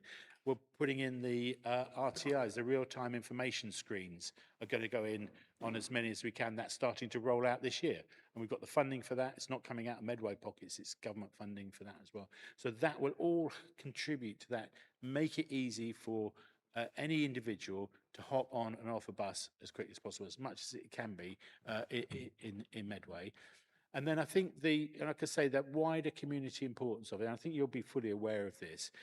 Things like reducing traffic reduces pollution. We know that they've got 4 air quality management areas in Medway, and one of them now is pollution. Equally, the better the bus service you have, things like young people travel. I met with the youth council a couple of weeks ago, and that was the #1 issue on their complaints to the council and to me, what are you doing about the buses? Make it easier, make it cheaper, make it free. They love the free buses, not surprisingly. Buses was their #1 issue. So if we can do it for our young people, that's key. Equally, we can do it for our elderly people, because social isolation is a lot of it is about, I haven't got the transport and travel available, so I'm stuck in my home, I can't get out. If there's a bus pulling up outside your house and it's only a few minutes walk down the road and it only costs you £2, or better still, it's free, fabulous. That reduces social isolation. That's the kind of dream that we're aiming at. It'll take time to get there, and the active travel group, which is cross-party, includes a lot of us, in that, is doing its best with a brilliant team of staff to get to that dream situation at the end. No, thank you for that. And Sorry, I'm going to cheekily go in. Councillor Briggs, you chat more about buses at this point. I was going to thank him for the comments on buses, and actually also add on to that we've got the use of social or apps and everything on the buses, and the more people know about these, they can journey plan and everything else. So that was my one question at the moment. I was just going to hop on and ask a little question from you. We've got the youth hub coming, and that's likely to be in a central Medway location, not quite in. I'm not sure. Are we allowed to say where it is? The youth hub. So the investment in youth services. Yes. Yeah. Is this the location public knowledge? Potentially. I don't know. Okay, one thing of just joining up the dots. So we've got an enhanced partnership. We've got Arriva. If we're going to have these youth hubs and youth services, the Youth Parliament have said that's the #1 issue. The difficulty is our bus service seems to go to bed about 7 o'clock in most areas. Have we got an integrated piece of work to make sure that young people can connect through the bus network or alternative provisions, so that those who particularly live in families without access to private transport are actually able to, probably more in need of accessing those facilities, that there is actually a joined up provision for that? And if not, is it something that we can pick up through the enhanced partnership? So the answer to your question is no at the moment, but the enhanced partnership is where it's discussed, and the active travel group. But more importantly, the local transport plan has got it in the process. So we're currently, the local transport plan expires next year for its period of time. It's been rewritten as we speak. First consultation has been done on it, and that's where we consult with the transport providers as well as, but there'll be more consultation coming out over the next few months and stuff like that. So yes, we can build in how we design and manage our local transport for the next 5 years, I think it runs for. That's the kind of thing that will be in there. And I think you're right about that. I mentioned timing at the start. Big issues around timing was late buses. We've got a massive student population, and they would love to go out at night and take the bus home and get off at their digs and everything, but that's hard for them at the moment. Equally, we've got a lot of people who want to get into, particularly amongst our retired population, who want to get into health facilities and town centres and stuff like that on their free bus pass first thing in the morning, and they're not allowed to because it doesn't kick in until like. It's things like that still need to be resolved, and I've raised those issues at the enhanced partnership to try and tackle them. I'll go back to Councillor Spring again for rudely interrupting you. Thank you. No, sorry, Chair. Thank you. So yeah, there's a lot more that can be done with buses, and I think what the services they're providing is excellent. And you mentioned Arriva, and I will echo. Arriva's actually brought in some really good kind of carbon neutral buses as well within our area, which I think is excellent. So Councillor Lawrence already touched on my other question with regards to general waste, and one thing that I know you're currently aware of, and you did kind of touch on it on one of your previous answers, was within regards to the green spaces and the barley grass. Obviously, this is causing a lot of issues and has done for the past 18 months, 2 years now, with many residents, and I'm going to now say particularly from my ward as well, which you're probably well aware of in Rainham North. And I understand your response with regards to the biodiversity and everything else, but we are having residents across Medway where their dogs are in particular getting severely injured, and I just wonder whether or not there is something that you could potentially do to reconsider, alternatively readjust the cutting processes rather than just leave that there. And then I've got one more question after that, but once you've answered this, that's all right, sir. Thank you. I mean, this is a sensitive issue because we're talking about people's pets, and I get that. I used to have dogs myself, and I know lots of people who've got pets and how much they matter and how much we care for them as loved members of our families. And I think so. So there is an issue around understanding that, and I completely get that. However, when we talk about what we do with our pets when we take them out, and the real issue revolves around one species of grass, which is a species. I mean, I'm going to go into a bit of detail, if that's all right, Chair, on this one. The Latin name is Hordeum muralis. It's a wall barley. It produces a spiky little seed head, which is a barley, basically, with horns on it and everything. And sometimes it can get between a dog's paws and stay there.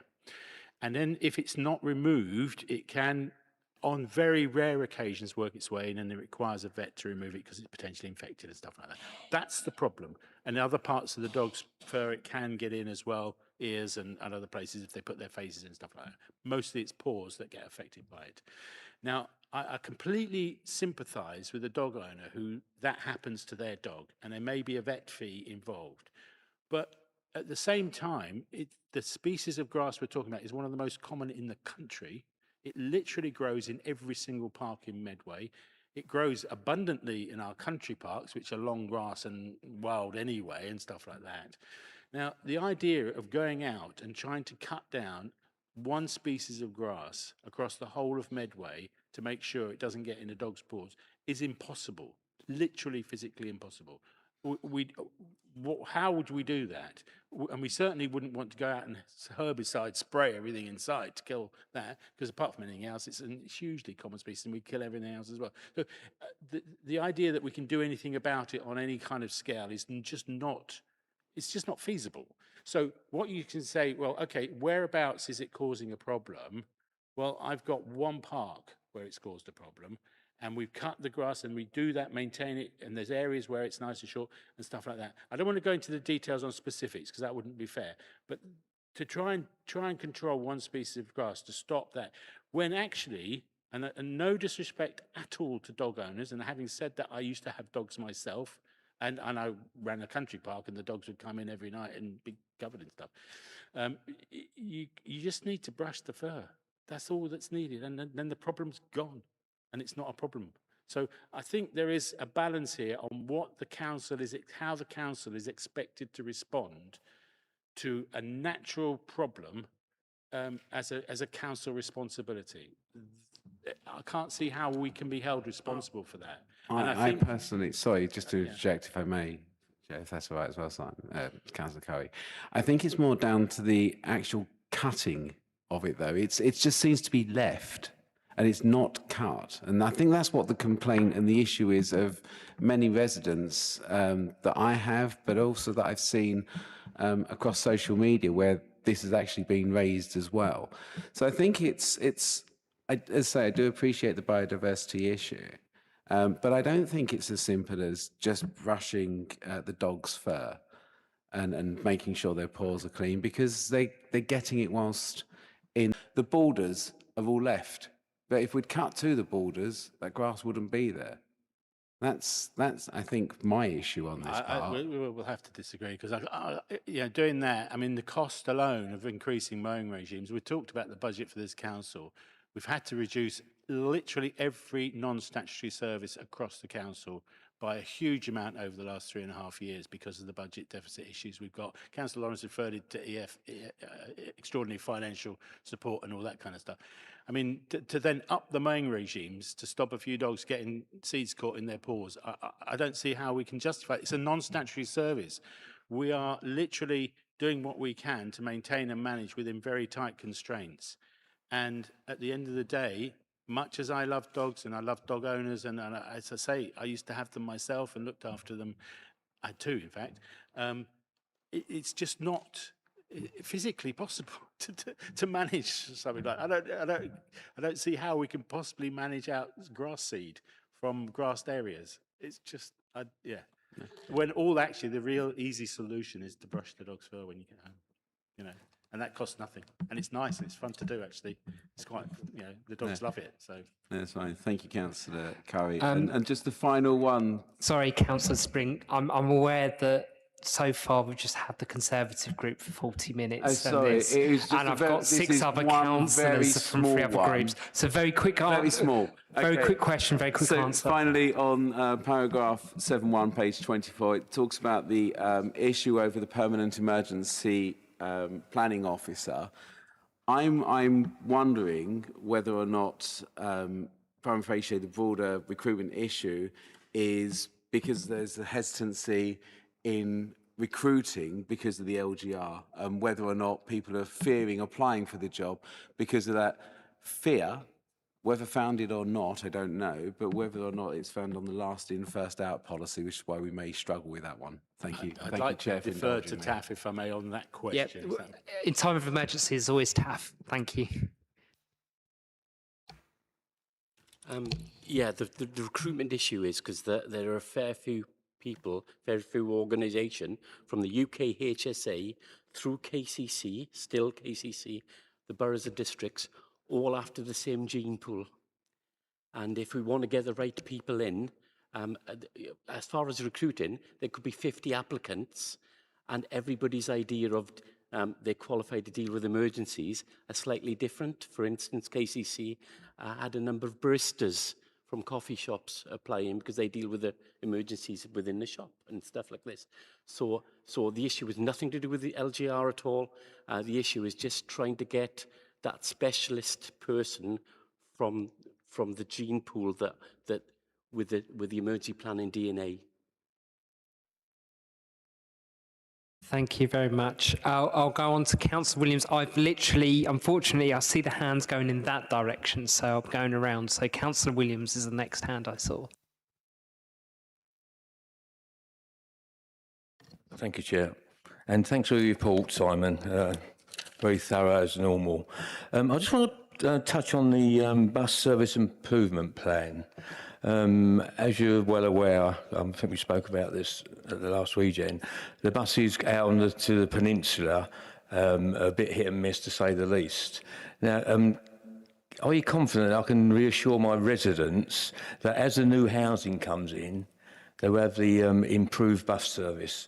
Because if they don't improve the bus service and the new houses come in, people are going to use the road, and which is what we're trying to avoid. So I've got a lot of people ask me, look, they're going to build 200 houses out at Husay or Cliff, 250 at Cliff. Are they going to improve that bus service?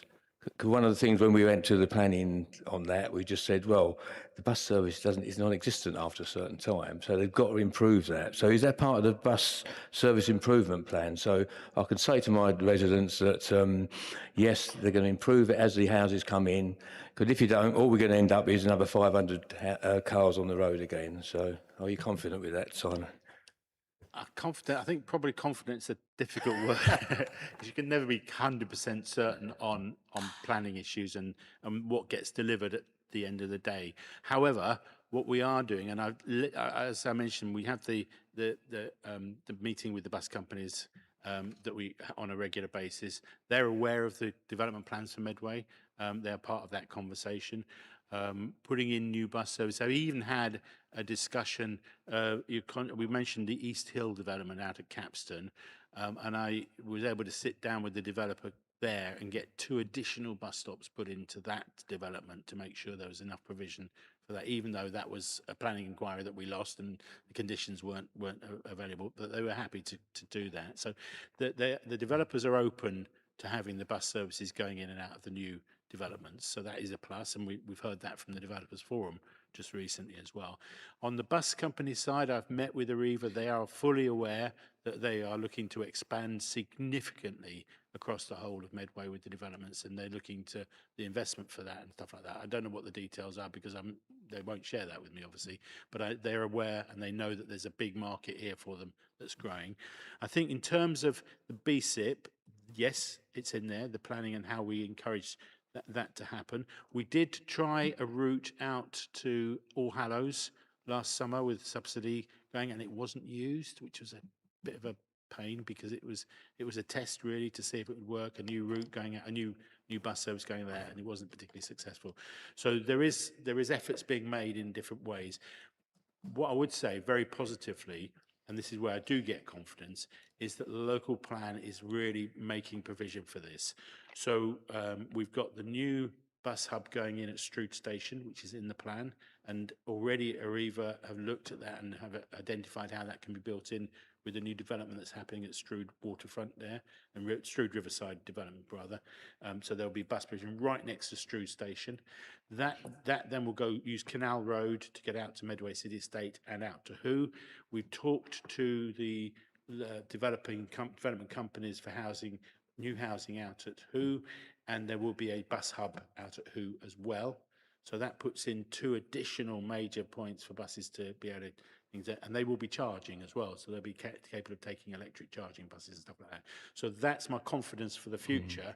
But it obviously at the moment and until the day comes when we have the new bus powers that we're hoping to get in due course, at the moment, because it's a private service and we have to work with the private companies, it's at their pace that we're working at the moment. So, but I'm quietly confident. I would say that's probably possible. Yeah, you mentioned about the All Hallows one. Didn't seem that nobody used the service. I think it's going to be a bit with the rural people. It's about education as well. Yeah, educating the people to to start using the buses because they never had the service ever really in the past. So that could be part of that. And just the other thing I was going to touch on was electric buses. Yeah. But we had the guys in from Arriva, and that is just way off the scale at the moment, isn't it? It is, and it's partly. I know they've looked at the Gillingham depot for charging. I'd love to have some charging up at the Innovation Park. That would be a good place to put in a bus hub of some sort, so that buses can charge up there. And I mentioned Strood will have it, and also All Hallow, Who, sorry. Those are going to become, and that's really their problem, is that they need to have those points on the compass really, so that they can be picking up charge as and when needed, particularly for weekend services and bus replacement services for rails and stuff like that, rail replacement service using buses. That regular charging is so important. So it's working with them of how we can deliver it from Medway. That process has begun. We're way behind most other local authorities, I should say that. And just to the final point on that, delivery of electric charging, we just got the new contracts are rolling out on charging for cars. So there'll be street charging available, and that's going to start in the next few months.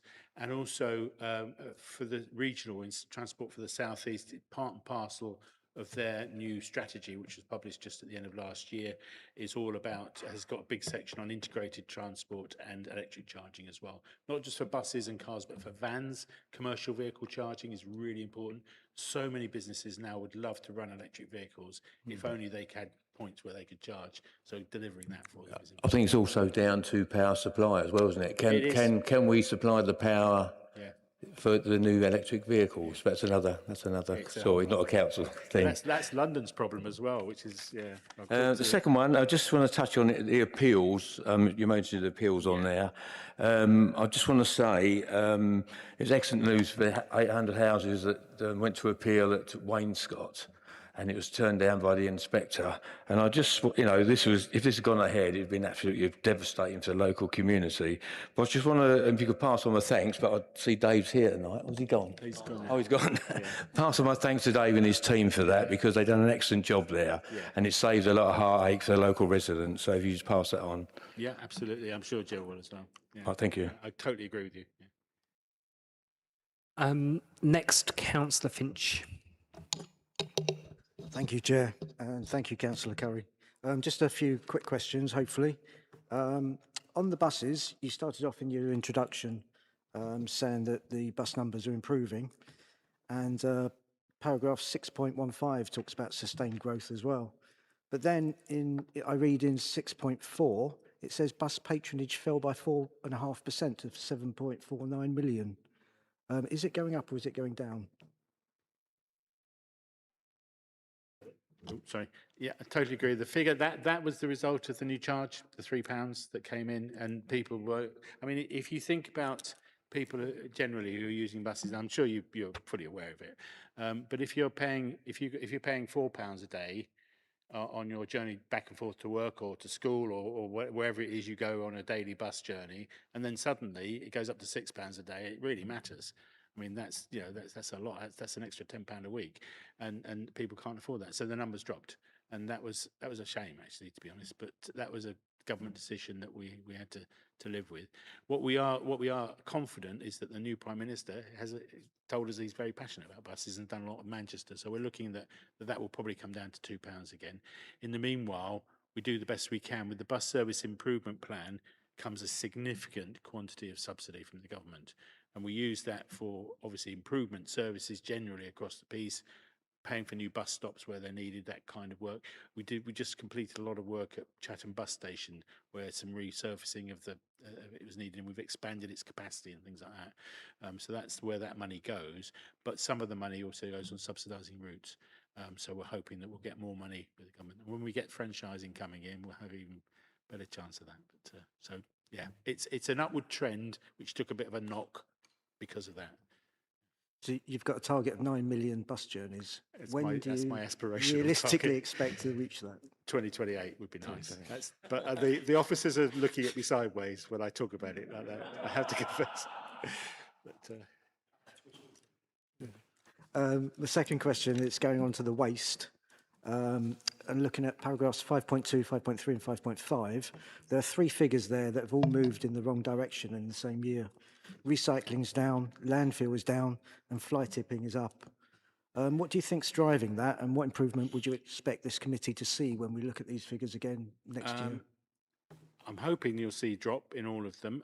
It's really tricky with that one. It's a really good question, actually, because the problem we have, on the one hand, we want to move to that where people are recycling, go on the recycling first, get people recycling more, and that's about cultural shift, stop people putting it in their black sacks, basically, but separating it at home, putting it into the recycling stream.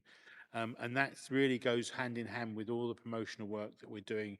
Our our climate change team have been out literally every week. You probably come across them yourselves at various public events and stuff like that. And the other teams involved in this publicity and promotion around all the environmental work we're doing.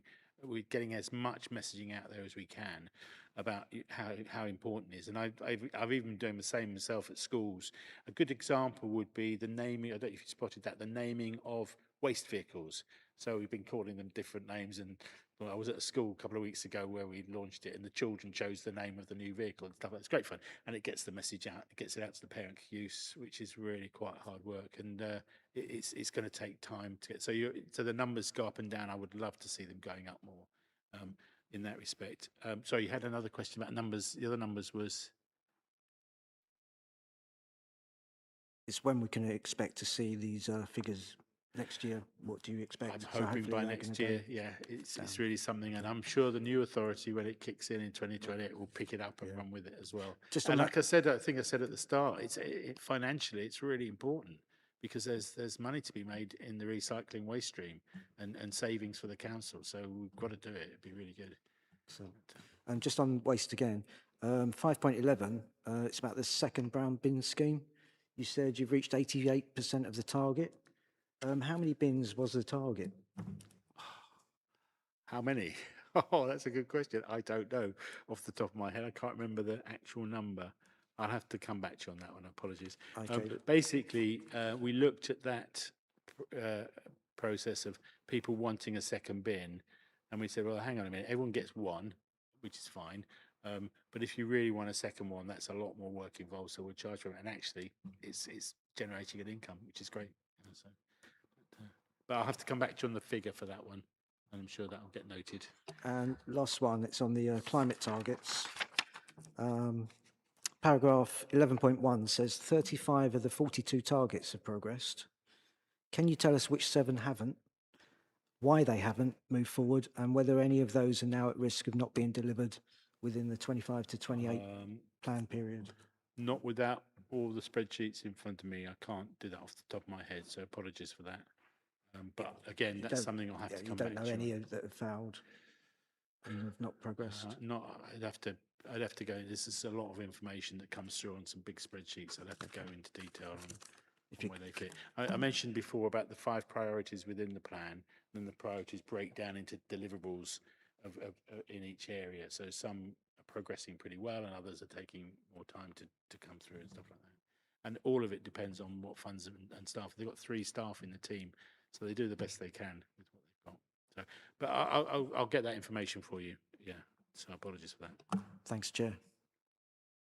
Thank you, Councillor Finch. And now I'm going to call, so I've got Councillor Campbell, Councillor Cook, Councillor Nestor and Councillor MacDonald. So that should be plenty. Councillor Campbell. You'll be happy to know, Simon, I added 5 bus journeys to your aspirational target 2 weeks ago. I'd love to say it was because of principle, but actually my car broke down. But anyway, it was a very good experience.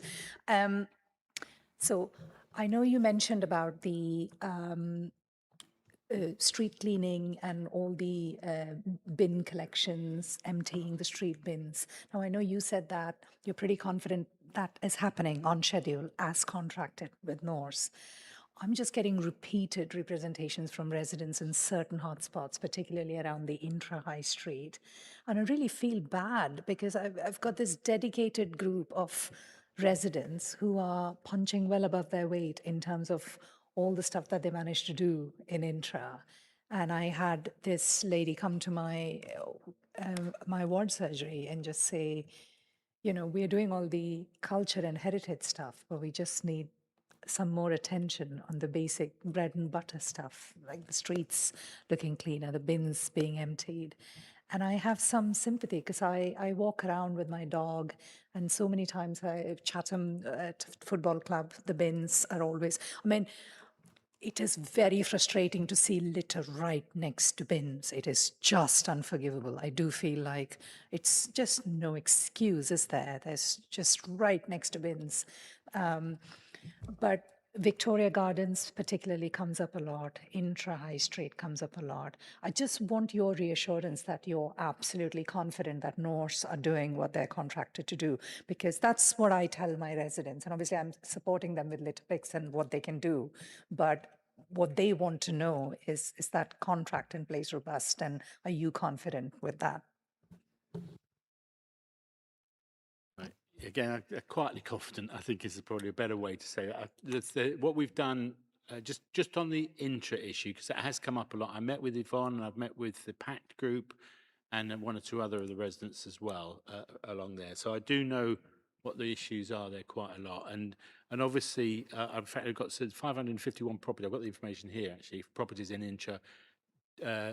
Daily collections in certain in places because of it's a high street area, really, right? So they get that level of service is quite a lot higher than sort of more sort of suburban areas and stuff like that. So there is a lot, but however, you're right, and it always is a continuous problem. So that's a particular issue which is being looked at in detail, and I've got some more stuff coming through on that. I think the wider picture about Norse providing the service, there has been some hiccups. I won't deny that. It's not been a smooth process. We spent quite a long time negotiating the new contract with Medway Norse, and the removal of some of the services like FM came out, and some of the green spaces service came out. Other services were enhanced and left in.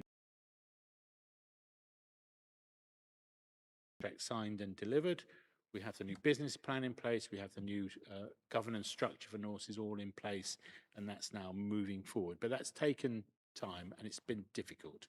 But we're in a good place now. Having said that, there are still some teething issues. One of them was around the frequency of bin emptying in parks, which has been sorted, I'm assured. So there was an issue there, and it caused quite a few emails, and we did try and address it as quickly as we can. And that's been sorted. With regard to just the park issue, however, the weather has brought people out in droves, as we're aware. So the bins are fuller, and often there's rubbish beside them being left because there is nowhere to put it, and people aren't willing to take it home. So that's more of a comms issue. And in fact, I just did another piece this week to camera on please take your rubbish home if the bins are full, because we empty them as best we can, as fast as we can, within the constraints that we have. However, at the end of the day, as people of Medway, as a community, we are responsible for how much rubbish we produce. as individuals. And if we can take it home and put it into our own waste for the week, that's a better way of doing it for our parks, particularly if the bins are full. So the messaging is we're not just changing how we collect and empty bins and all that kind of stuff. But at the moment, we are also picking up around about well over, I think it's 100, 120 tons of rubbish a month from our parks and streets at the moment. That's how much is being dropped by people. And that's got to stop. I mean, that's not the council's fault. That's individuals who are just not bothering or whatever. So we need to get to grips with that comms issue. I don't know, Ian might have a few things to say about that as well. But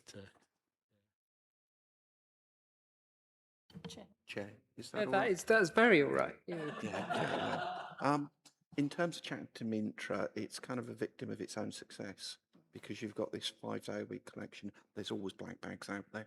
The only time that you can put rubbish out early is a tiny window on the weekend because you're allowed to put it out the night before, and rubbish breeds rubbish. And whilst we're providing that service to people, it embeds with black sacks that situation's going to happen.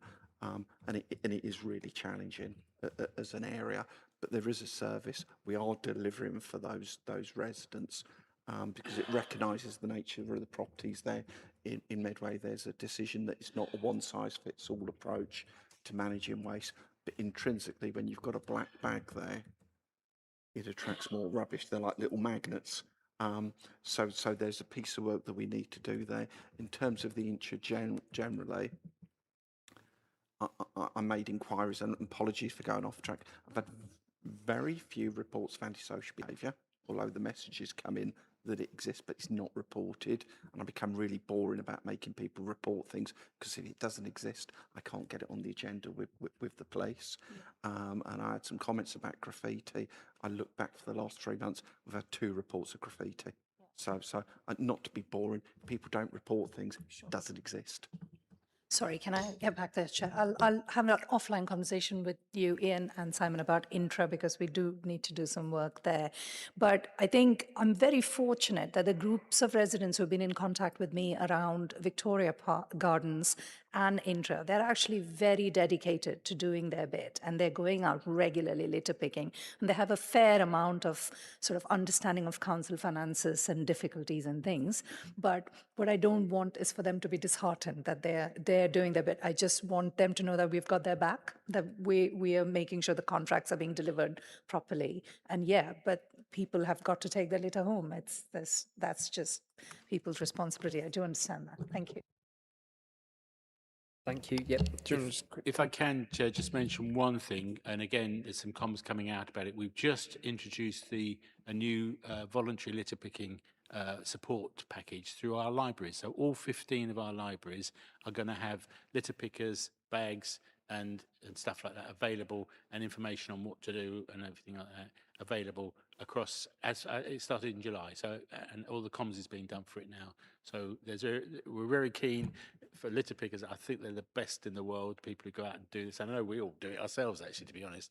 And so how we can support and enhance that will be done through the libraries going forward. Excellent.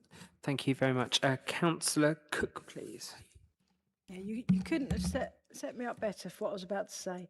So I wanted to talk about play area improvements because they've been really significant in our ward, but I wanted to say with that, the part that the community's playing in that, and particular thanks to the new Weedswood and Wayfield litter picking group. They're absolutely phenomenal. Really grateful for the work that's going on. I'm really grateful for the new equipment at Hook Meadow and for the mention here of the work in Barnfield as well, because they're absolutely vital. I wanted to ask about the multi-agency work with that, because obviously I'm also on the HASC committee, that really aware of the kind of public health element in that, and also the kind of multi-agency work within your report around things like fly tipping, because exactly that, around what we do individually as residents and as resident groups around litter picking, but also how that kind of often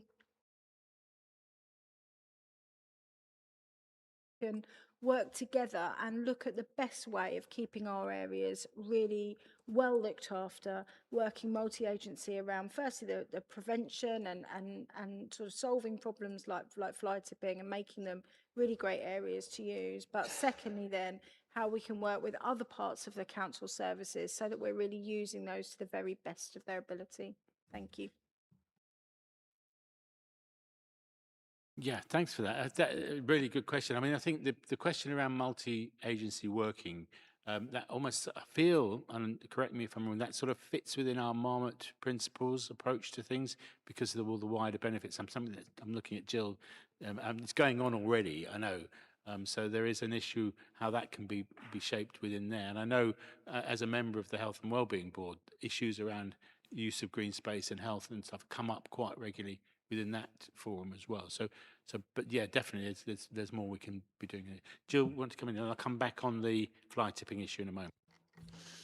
Just to say, so I'm one of the reps from Place that sits on the Health and Wellbeing Board, and I have regular meetings with both public health and children's and adult services with that view to absolutely make sure what we're doing in a cross-department way, and we're not looking at it through our own silos. So examples now of where we're looking at housing, and it not just looking at housing in isolation, but for our temporary accommodation, but looking at the play facility and the culture element that goes with it. So it is happening across the board at officer level, and we are challenging that every way to make sure that we maximise the opportunities.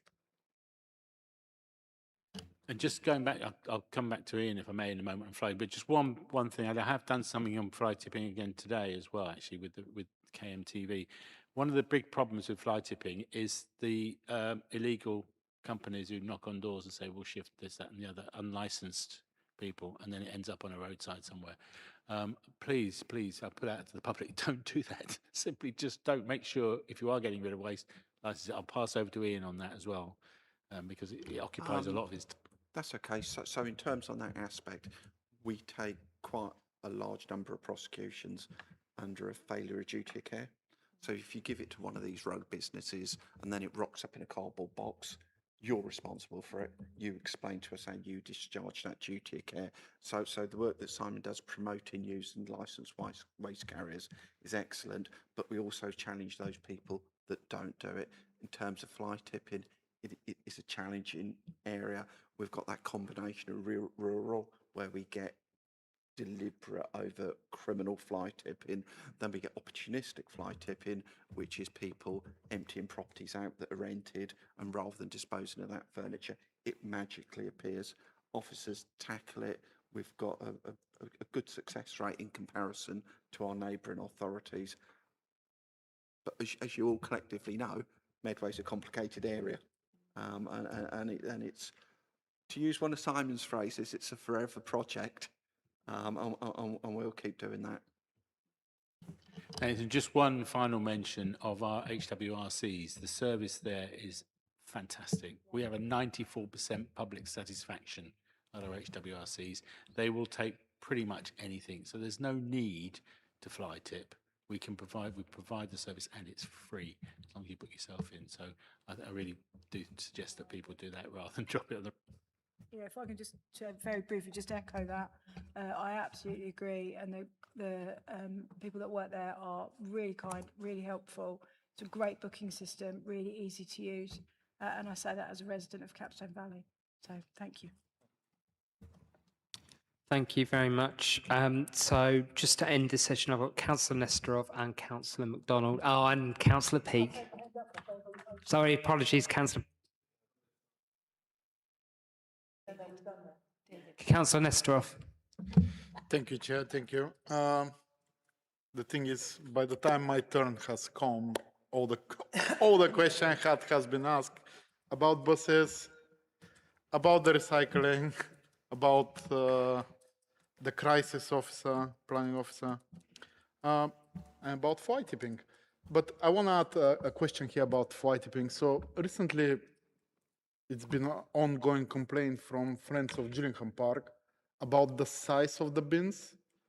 So basically what they're asking, can we get a bit bigger bins? That way there wouldn't be overflowing so much and it wouldn't be rubbish all around them. And the other thing that what they were asking is if there's a possibility to be fox-proof bins, because foxes just come tear the back and everything is, you know how it is. Yeah, that, I mean, I don't know about the bigger bins comes at a price.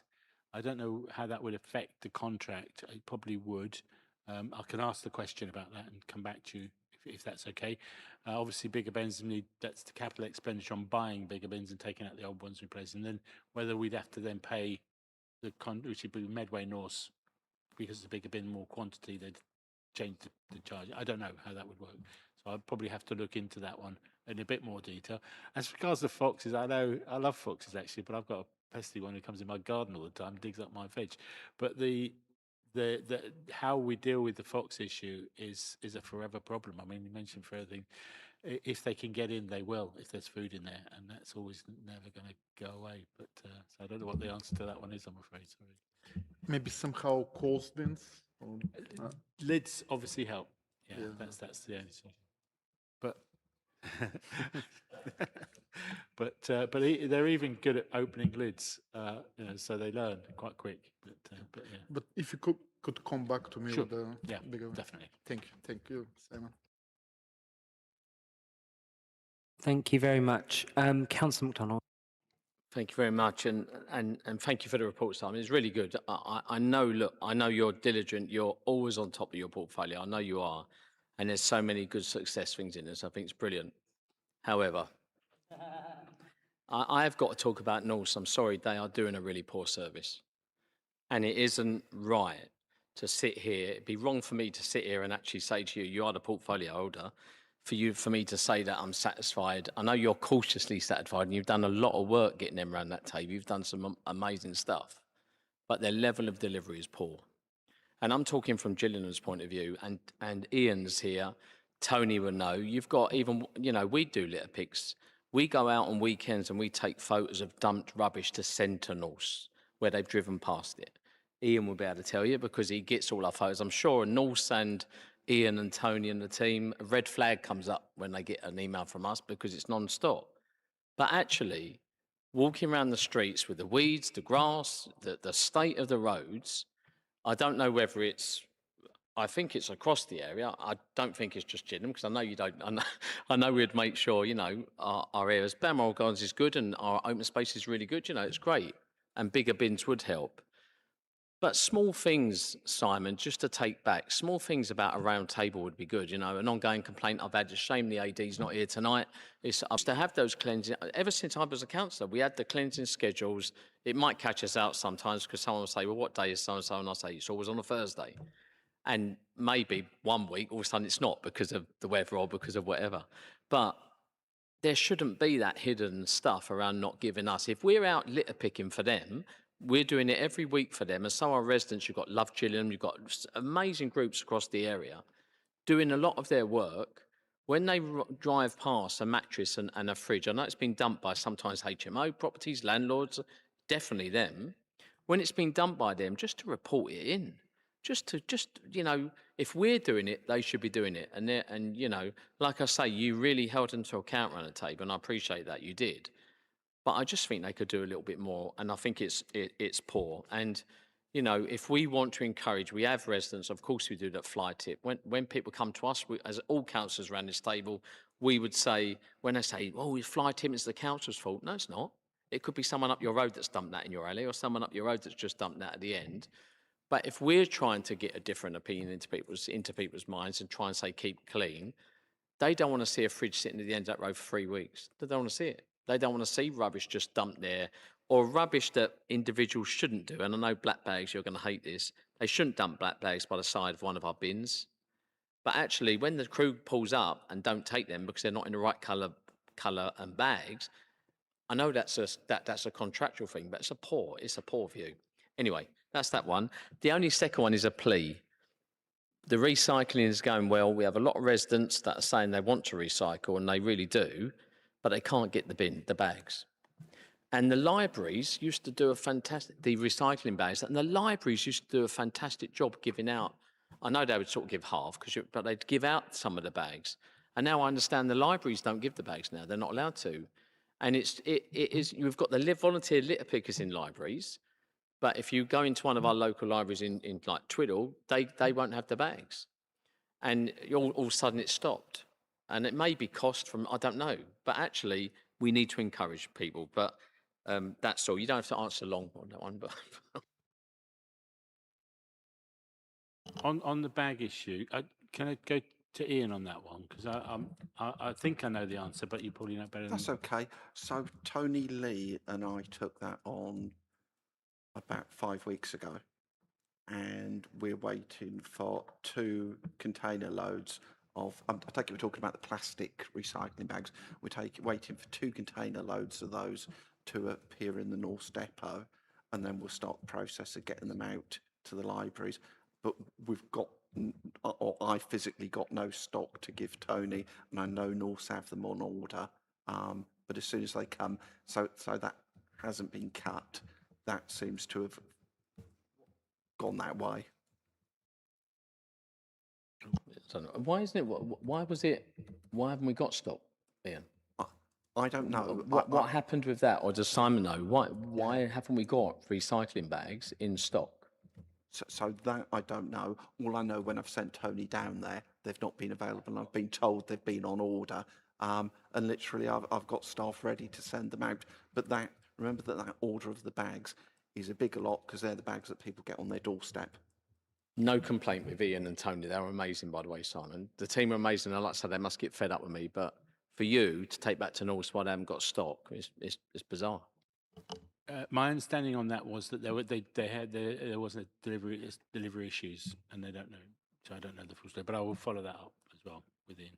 The other thing I just mentioned that Ruth Lou was planning to be here, but for decisions she couldn't make it, and Jill was picking up the issues for her. So if there is anything for Ruth, then Jill's picking all that up. So it's the cleansing schedule, Jill, and that sort of stuff, and maybe a round table, because we're still waiting. Like I say, 8 weeks later, we're still waiting for a response to get the round table and to have it. But if you can help, that'd be brilliant, Jill. Thank you. It can easily be resolved. It's just we do need a bit of feedback. Some, if it's not for you, maybe from Norse, about why them weeds not being picked up, why the grass is growing out the curbs, why they're not doing what the old Norse contract used to do. Because I'm sure you would have made sure that happens. I don't know why they're doing it. So if you can pick that up, Jill, just let us know. Myself and Councillor Prenter and Councillor Nestorova. Thank you. Thanks, Simon. I just put a large pinch of salt on what the old Norse contract used to do. There wasn't an old Norse contract when we started this administration. It expired and wasn't being done in any shape or form. So I think, well, there was no Norse contract. That is literally true. There was no Norse contract, but they did do the job that they were asked to do. And also, we used to get a lot of freebies. I know that because I've spoken to Norse, and I think Councillor Lawrence, through the chair, and thank you for describing the great service of Norse. I'm going to. You finish. Yep. Okay. I'm going to go to the last contribution in this session before I think we do need a quick break. Councillor Peake. Thank you, Ma. I was getting worn out. I'm afraid it's grown. I'm going to say, first of all, Simon, it is a pleasure to listen to you because you bring to life. I mean, you've got a hot potato because obviously everyday's lives is affected by what's under your portfolio. But you relate in such a way that I can understand, so I appreciate that. I'm glad that you recognised the issue of overflowing bins, because that is something I've recognised, I've seen quite a lot. Actually got a resident right now, just recently wrote to us in our area, and they were asking the question, why have we got the wrong type of bins? I must admit, I've never really thought about types of bins before, but they're saying, why on earth don't we have bins that that are so open, where foxes can, as just said, can get to the product? Obviously, there's a cost here. I know something else you just mentioned that I can't always hear, so I don't know what your answer was. So, sorry, I'm going to say there's such a long list now. I'm trying to strip it down a little bit. At work, right, this came up about refuge. When I go to work and look after residents in the home, a work colleague claims that somebody got fined for putting out their refuge before 7 o'clock in the morning. I've never heard of that before. He was adamant, but then again, he always is very adamant that he knows. So that's a question: is that a council rule or not? Because I'd love to go back to him and say, actually, you're not so clever after all. But anyway, because obviously that matters. Sorry, Chair, can I just Yeah. ask Ian to pick that one up now? Because that's... Schoolboy error. Thanks, councillor. No, you can put your rubbish out the night before, so if you're a night worker, you can do that. I'd be extremely surprised if that was the case. If it has happened, if you can put in touch with me, I'll happily investigate it. But often people who do get fined elaborate the story somewhat, and there might be other circumstances, but it's inconsistent with what we do. Most people who go through that process go through some periods of warnings about not doing it, and they've put on notice. So to just suddenly end up there, when we have done things, and that's a story, it's because they've relocated their waste to a different point. It's been put out on a different date. But no, that's not the approach we take. Thank you, because I mean, he's a nice bloke, but when you get people that think they're the ones that know everything, so I'm going to enjoy going back to him on that one. Not that I'm petty at all. I'm actually really pleased about this idea of children naming refuge trucks. It might sound silly. It does remind me, for those old enough who watched that program about steam trains narrated by Ringo Starr. I can't remember what it's called now. Thomas the Tank Engine, thank you. Because I think that works. I actually do think getting children as young as possible is important. I think there is a cultural thing here. I've just been on holiday to La Provence, to many cities where there's huge, dense populations, no rubbish at all. So if they can do it, why can't we? Factors, good manners, responsibility, and a whole range of things is really important to get into schools early. And to make it fun like that is a good idea. When it comes to bus networks, I was interested to hear the conversation. I think very legitimately on planning, when you've got councillors representing areas which are, on the other side, as I like to say, it's a very legitimate concern. You've got a large housing development about the availability of public transport to mitigate the possible increase of car traffic. I think that's a really legitimate concern. What worries me, though, is that a previous Regeneration Scrutiny Committee, that thanks to our chair, organised, and we had a representative from Arriva, when we asked him about that, all he said was, people should actually understand how expensive it is to set up a new bus service. Not, oh, it's expensive, but I'll look into it case by case and see if we can come up with a business model. Nothing. It was completely negative. So it is going to be a challenge because obviously, primarily a private company, just like when I owned my business, my primary thing was to earn as much money as possible. That's what they're doing it for goodness sakes. That's why I put everything into it and worked so damn hard. But if we're talking about a public service, so I think you've got a contradiction in my politics anyway. If we want a public service for the people, it may not be obviously the best profit thing for them to do. So there lies in the contradiction. The original reason why I put my hand up is, bear in mind, I am aware of that a lot of good initiatives to do with dealing with the climate change. And as Councillor Lawrence said, because I had a go earlier, so I'm going to say when I agree with you, you would have to be an absolute idiot to deny it, but unfortunately there is one political party that literally does that. It is so self-evident that it is something that needs to be tackled. One of the problems, though, politically, of course, is that there is a huge outlay for a lot of schemes. And from a political point of view, the return is very, very slow. So you can get slagged off a big cost, but the benefits are way down the road. So from being elected, there's a contradiction there. I understand that one of the keys to this subject is energy capture and storage. I think that's the right terminology. So I'm actually, at long last, getting to my question. How efficient is Medway in capturing and storing energy, please? And if you don't have the answer now, I'll talk to you later. Thank you. I think that will have to go to review that. I mean, we don't have energy storage like that in Medway at the moment at all. We have been approached by companies who want to install it on our land for free, so we said no. But apart from that, no, we don't at the moment. There is an argument. I would guarantee and I know because I've seen it twice, go and watch the climate film that's coming up at Mid Kent College on the 14th of October. It talks about that issue, so I suggest you go there. Okay, because he pleaded with such good memory, Councillor Spring can have the tiniest little bit specific question before Thank I you. go to Councillor Cook. It's more of a statement, but everyone's been talking about fly tipping tonight, really important. And good old days when I was able to cycle, I used to go around and there was an actual app where we could log on and report. I think Ian will share with everyone the actual website we've got, but is there an actual application we can download onto phones or anything that we can do that? No. There you go, that's answered that, thank you. However, if there's trolleys, my favourite app in the world is Trolleywise, and so.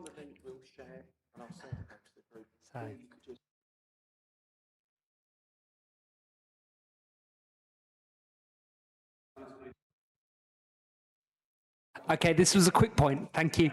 Can I pass over to the Vice Chair for a proposal which includes a number of actions?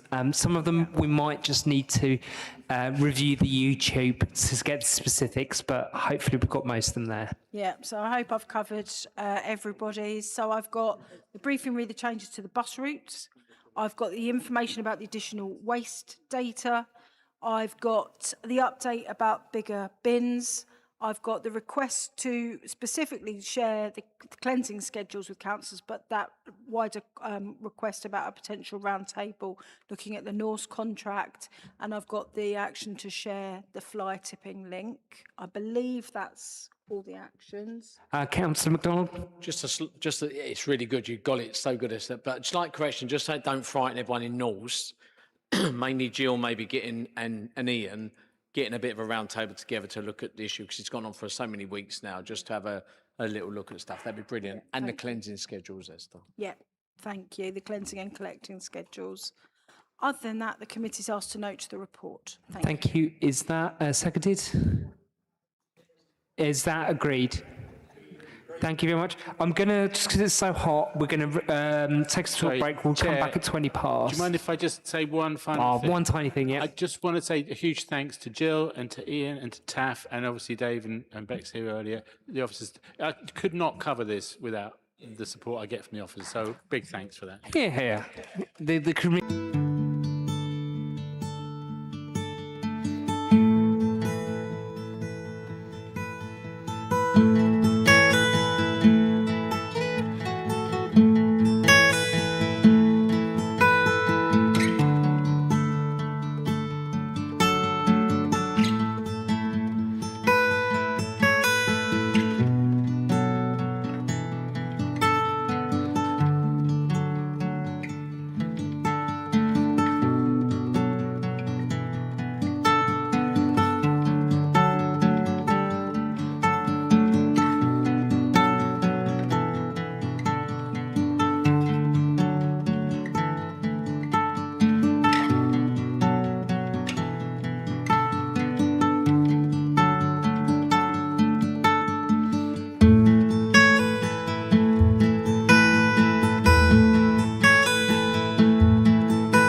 Okay, welcome back, everyone.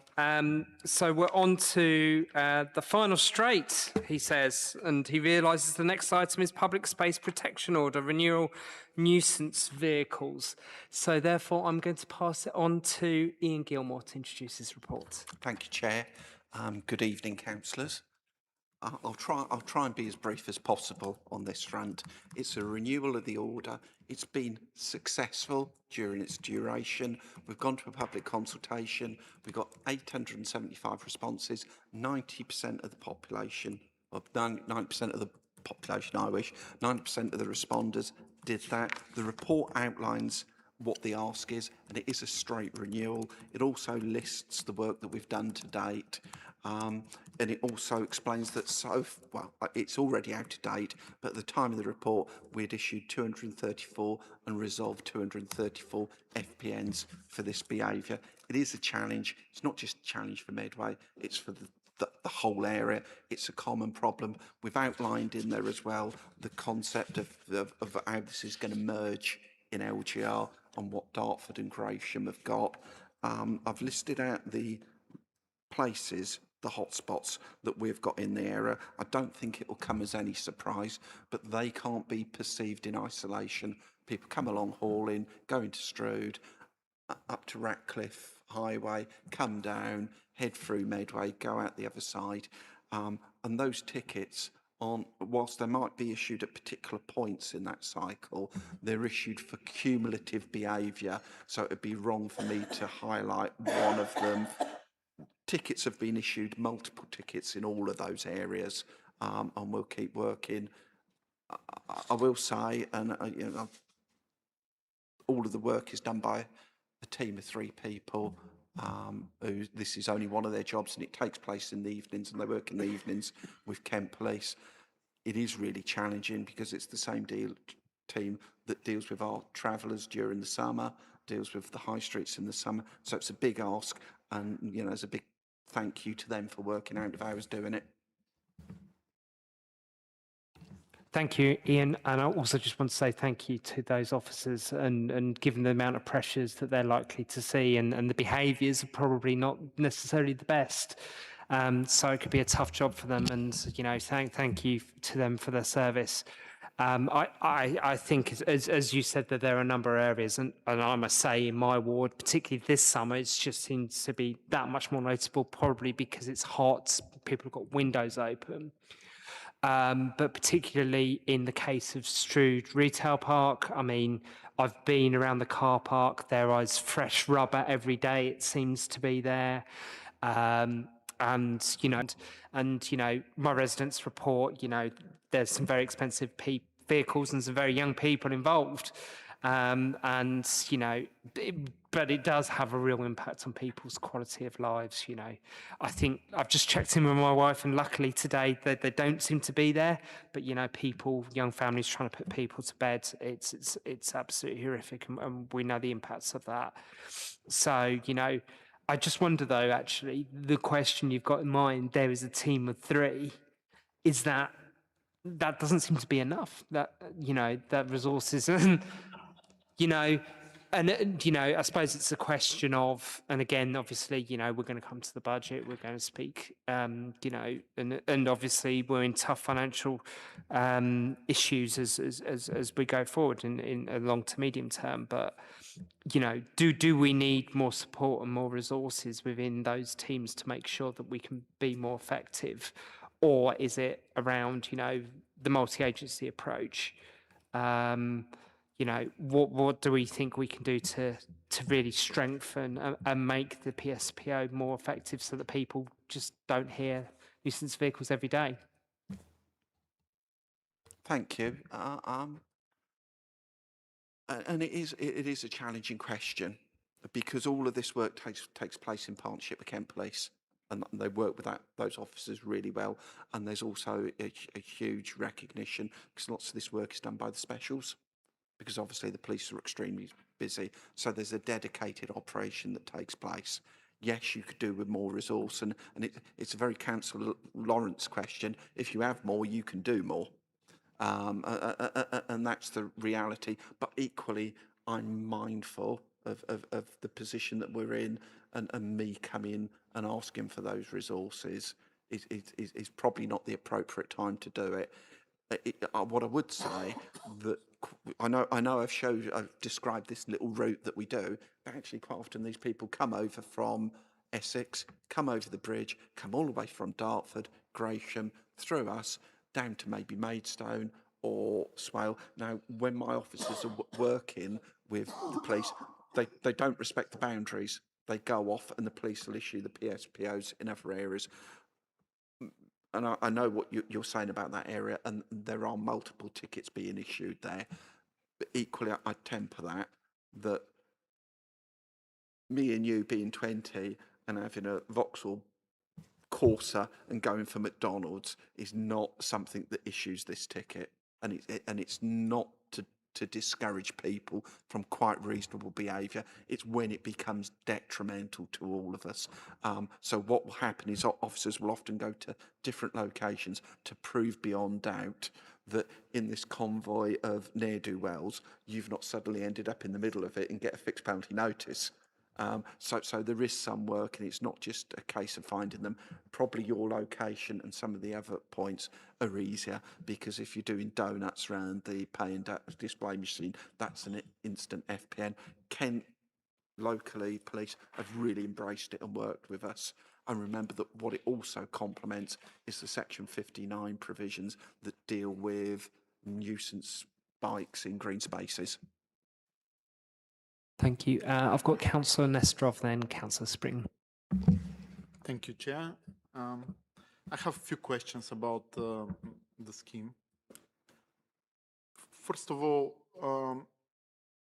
do people know how to report this nuisance? Is there enough information out there?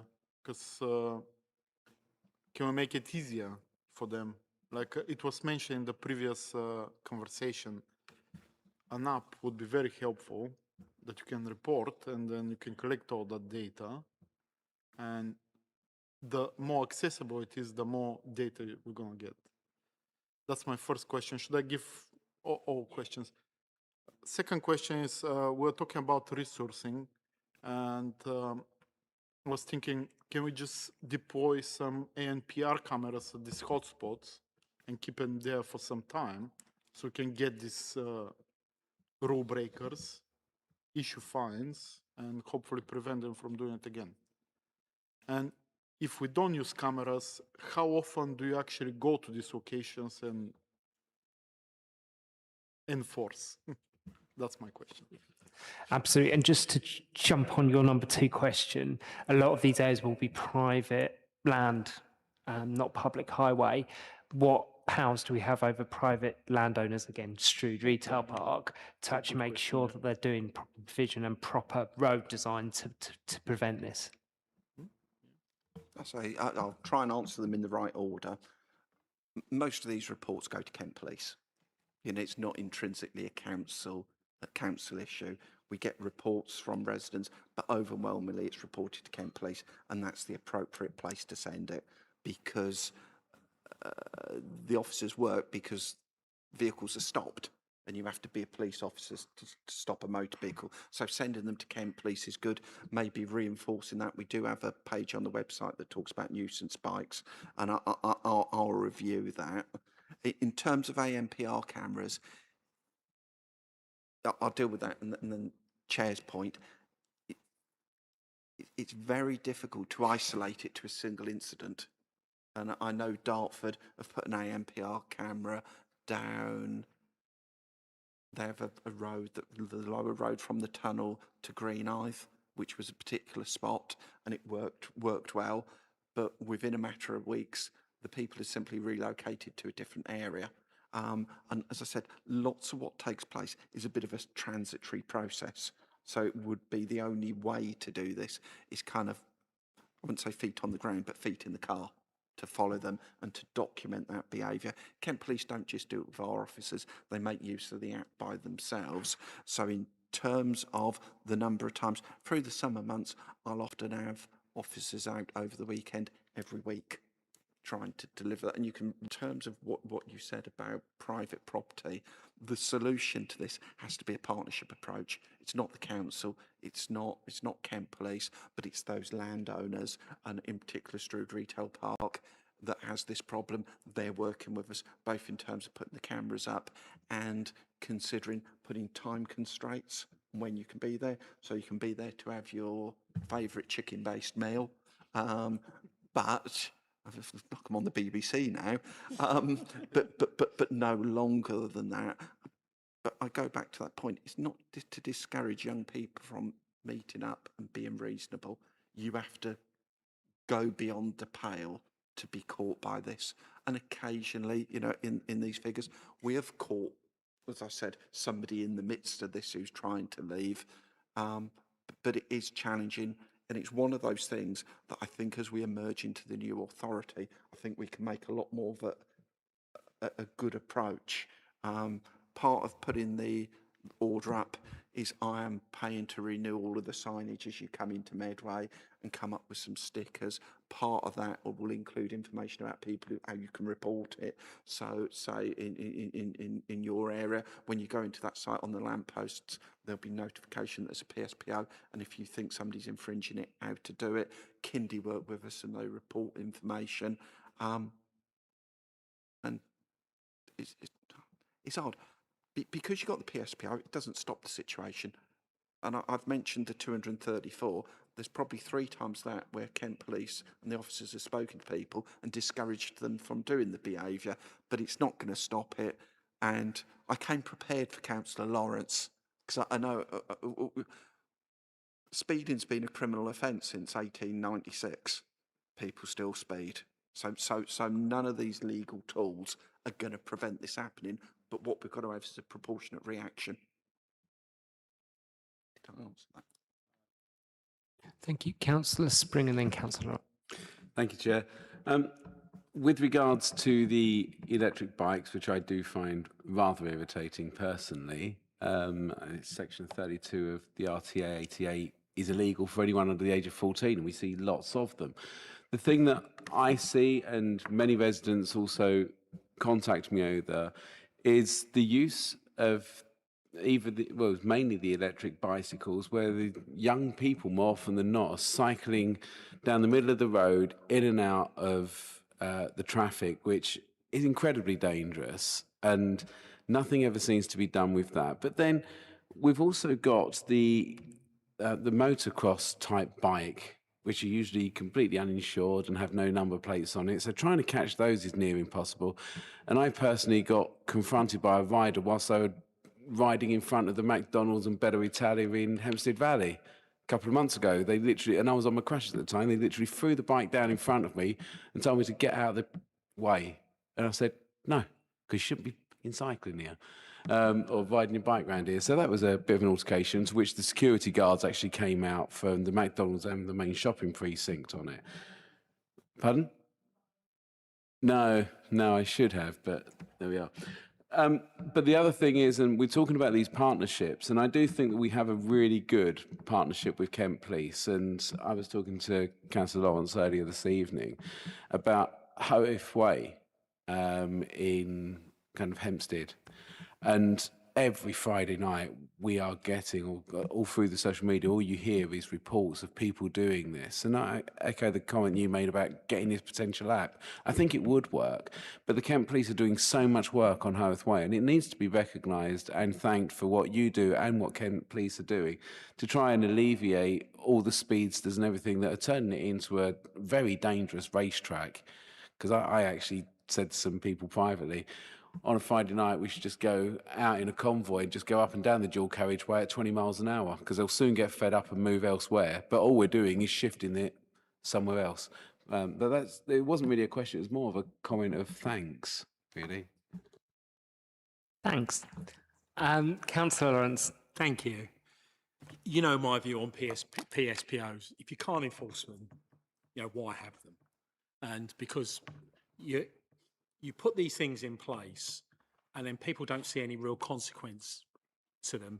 I mean, I'm 100% supportive of what you're trying to do here and what the team's trying to do. I've been out with Kent Police onto the Barnfield Rec one Saturday morning to see what they were doing up there because of the blinking motorbikes up there. And what was very interesting to see their approach, talk to residents, and, you know, please report it. It's really important. If you report it, we can get more resources. And then you come up to the person, oh, yeah, my son does it all the time.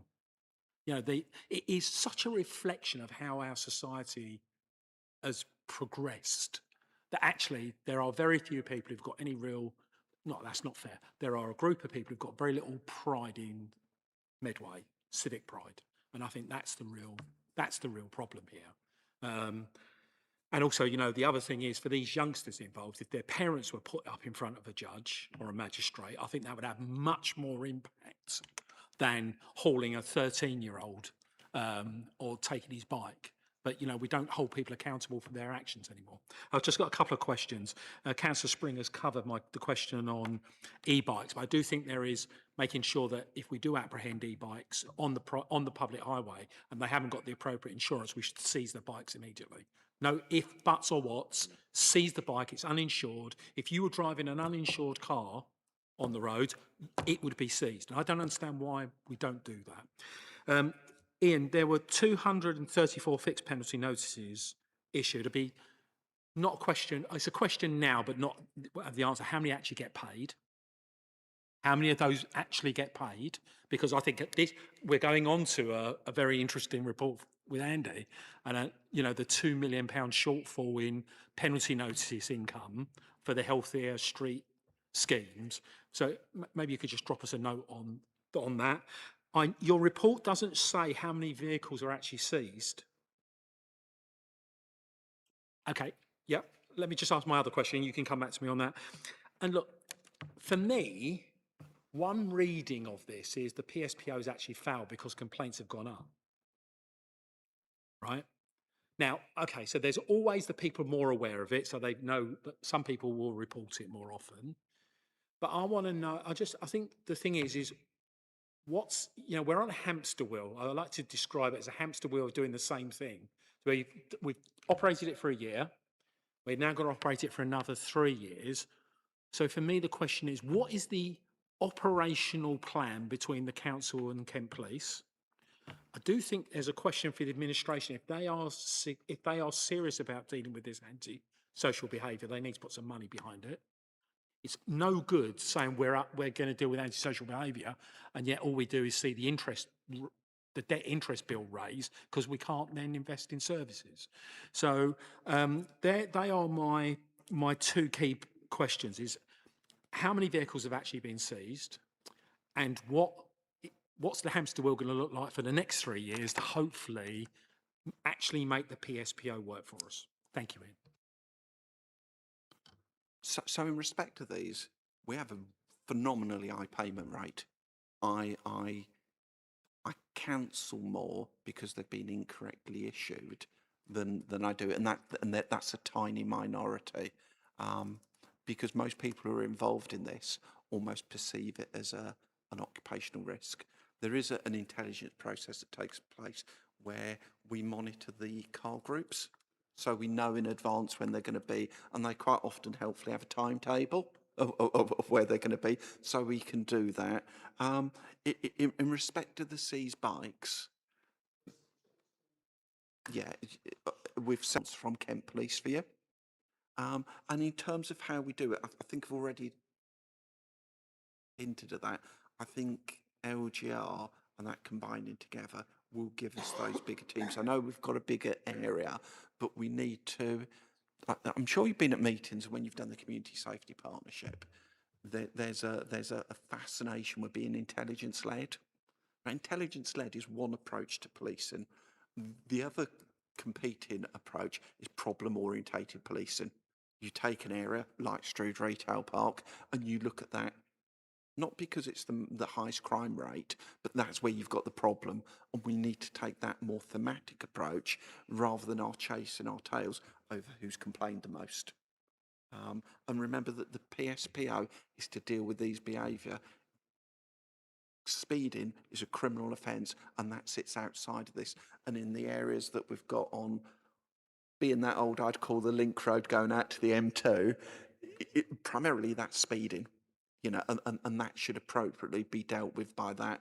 And if you like, racing is almost driving stupidly in the speed limit, whereas speeding is speeding, and it's important that we do that because then people can have points on their licence. But I will speak to Kent Police and I'll get the number of statistics for what is section 59. In terms of e-bikes, the reason why it wasn't included, as the councillor said, it's already a criminal offence. I don't need a PSPO. Thank you. Is there any other contributions? If not, I will pass over to the Vice Chair for a recommendation. Sorry, apologies, Gil. I thought...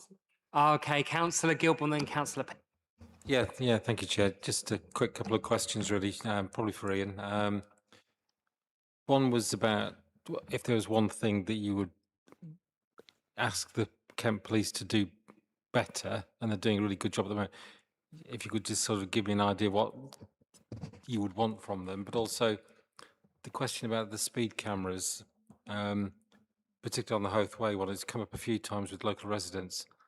You know, I think there's been a mobile speed camera there recently, and people have been putting on social media about being fined. And obviously, it's really difficult to stay at 50 miles an hour there, but it's right, it should be there. But this aspect of having fixed speed cameras, is that ever going to be something which could become a reality? Thank you. So in terms of Kent Police, I know we spend a lot of time here talking about our resources, but they're in exactly the same predicament, and it is that huge commitment. We are really fortunate that they do this operation with us, and they do the PSPO in its own right. What would be nicer would be to have more operations, but they take place with the specials. These are people who, again, who are working for free and doing that as voluntary work, and doing more of those operations would be really nice. But this exists. A bit like when we talk about other things, what we've got to do is push it back, and it is about displacing it and coming up with those things.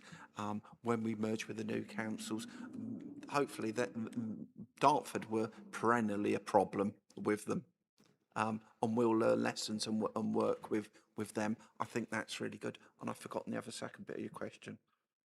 Really about like having speed cameras, is that ever likely to become a reality, particularly on Hoth Way? Yeah, if it's all right, I'll defer to my colleague David Warner, who sits on Kent Speedwatch, which is the organisation that puts cameras in, and he'll explain it. I always get really confused, and it always seems a bit strange to me, because why have you got to have RTAs to justify? But I'll get him to articulate that to you, because you're getting a very ham-fisted response from me. Thank you. Councillor Peake. Yeah, thank you, Chair. The reason why I put my hand up, I mean, I just want to say in the report 7.3, that paragraph really describes why this is an issue. Literally 2 days ago, there was a young man on the motorised skateboard. I don't even know what you call one of those things. He was jumping on the pavement road, and I pictured, you know, imagine quite often maybe it's a mother pushing somebody in a wheelchair with a little kiddie. He was going so close to people. It was so annoying. I will just say, Councillor Lawrence, though, about culture today. I can see why you said that, but so bear with me. I'm actually reading a book called The Teddy Boy Wars. Teddy boys are using switchblades, axes, swords, batons, doing violence for the fun of doing violence. You're talking about a youth culture in the 1950s. In the 1970s, you had the football hooligans. I think the difference now is that you've got young people with access to motorised vehicles, whether it's scooters or the three wheelies, you know, the what you call them, the ones that flick over, the bugs, whatever. I agree actually with your sentiment. If it was possible, if somebody's underage and that's a parent that's given that vehicle, I would actually do the parents where it hurts, if that was possible. The reason why I'm bringing this up, I do sit on the Kent Crime and Police panel. It is unbelievably frustrating. This is not a criticism of Scott, by the way, the Conservative rep. It's not a reflection on him at all. What is really, really frustrating is when talking to these very senior police officers, hearing a lot of warm words and then nothing at all. And I've got no idea how our role relates to that. I'm just putting it out there. The system's not working. I don't think the police have been held to account. They would obviously argue about resources and all the rest of it, but there's something missing here, big time, isn't it? When we first hired our designated police officer, he was really, really proactive, really positive attitude. And he'd do things like go round, he's a giant of a man, which helps, knock on the door. He made his presence felt. Good for him. And I'll say, oh, Nickham, that's off the record. But I mean, he would, proactive. When we asked him about when there are young people driving down the middle of very, very busy roads like Churchill Avenue, Wayfield or whatever, with no regard whatsoever about oncoming traffic, doing wheelies, he claimed that he was not allowed to give chase because if there's an accident, I mean, how absurd a situation is things like that that need to be addressed. Sorry, Chair, because this doesn't really relate to Ian's report at all. It's kind of reflecting on it, isn't it? I just kind of putting it out there that it is a much more complicated situation. Thank you, Chair, for being with me. Of course you can make a point, Ian. And whilst I accept Councillor Peake's comment, we have to step back and let's not pretend they're thugs. They're children that live down your street. And from a policing point of view, if what led to them was a tragic accident and a fatality, then both from an individual perspective but also an authority perspective, why were you giving chase? Well, because they were annoying.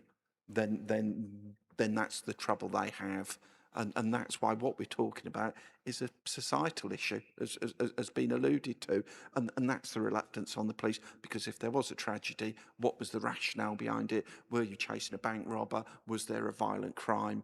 No, they were being an absolute idiot and putting people at risk. But it is challenging, and Kent police are big enough and ugly enough to look after themselves. But it's just that's how it's explained to me. Thank you. Thank you all. I'm going to pass to the Vice Chair for a proposal, please. Thank you. So it's not a recommendation, but I've noted that specific thanks to the officers and to Kent Police, because that was very prominent in discussion, rightly so. The specific recommendations I've got are details on the percentage payment of penalty notice and number of vehicles seized, including under section 59, thank you, and the specific briefing on speed cameras that was discussed. Otherwise, I've got the 1.1, the committee is asked to recommend to Cabinet to recommend to full council to approve the renewal of the Medway-wide public space protection order, tackle nuisance vehicles and any variations in accordance with section 59 of the Antisocial Behaviour, Crime and Policing Act 2014. And then committee is asked to note that the renewal of the public space protection order should help to continue to significantly reduce incidents of vehicle-related antisocial behaviour across Medway over the long term and improve the quality of life for residents, visitors and local businesses. One tiny additional recommendation, that the committee requests that the Cabinet consider more resources into this area. Thank you. Thank you. Yep, I think that's fair. Okay, Councillor Spring, you're going to second. Would you? You got to. Is that seconded? I think it was seconded by Councillor Spring. Would you like that minuted for the minutes? Okay. Is that agreed? Thank you very much. Okay, to save a bit of time, I'm going to take items 8 and 9 as a report, that being capital budget monitoring and revenue budget monitoring for round 1, 2026-27 together. May I ask Andy McNally-Johnson to introduce this? Thank you, Chair. The report set out the details of the first round of budget monitoring, those being capital and revenue, presented to Cabinet on the 4th of August and based on returns submitted by budget managers during May. I'll take capital first, just briefly. The result of the first round of the budget monitoring is across the council projected underspend of 586,000. That's against a total budget of £308 million.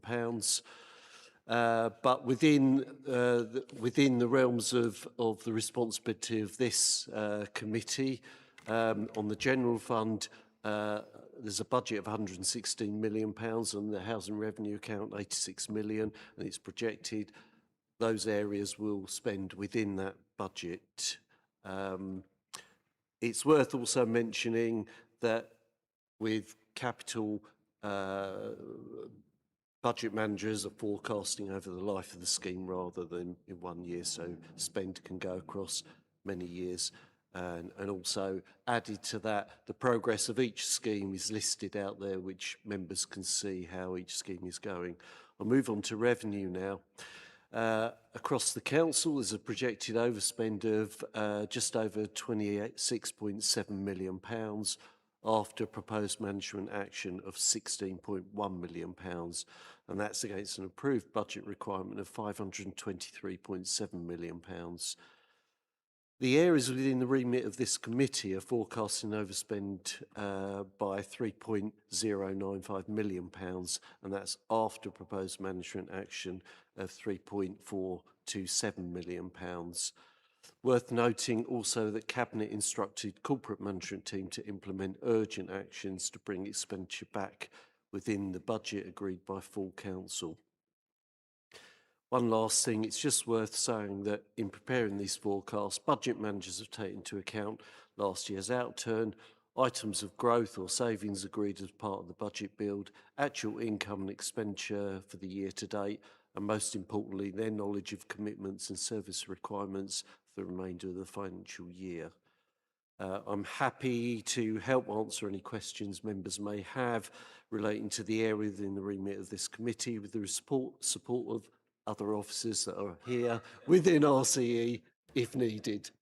Thank you. Thank you. I've seen Councillor Lawrence has indicated. Thank you.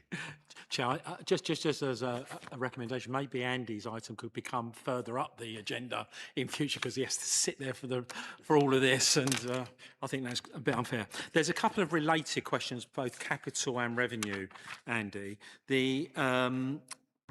We're going to spend £2.5 million on putting more cameras up to catch hard-working people out because the council's so strung with money.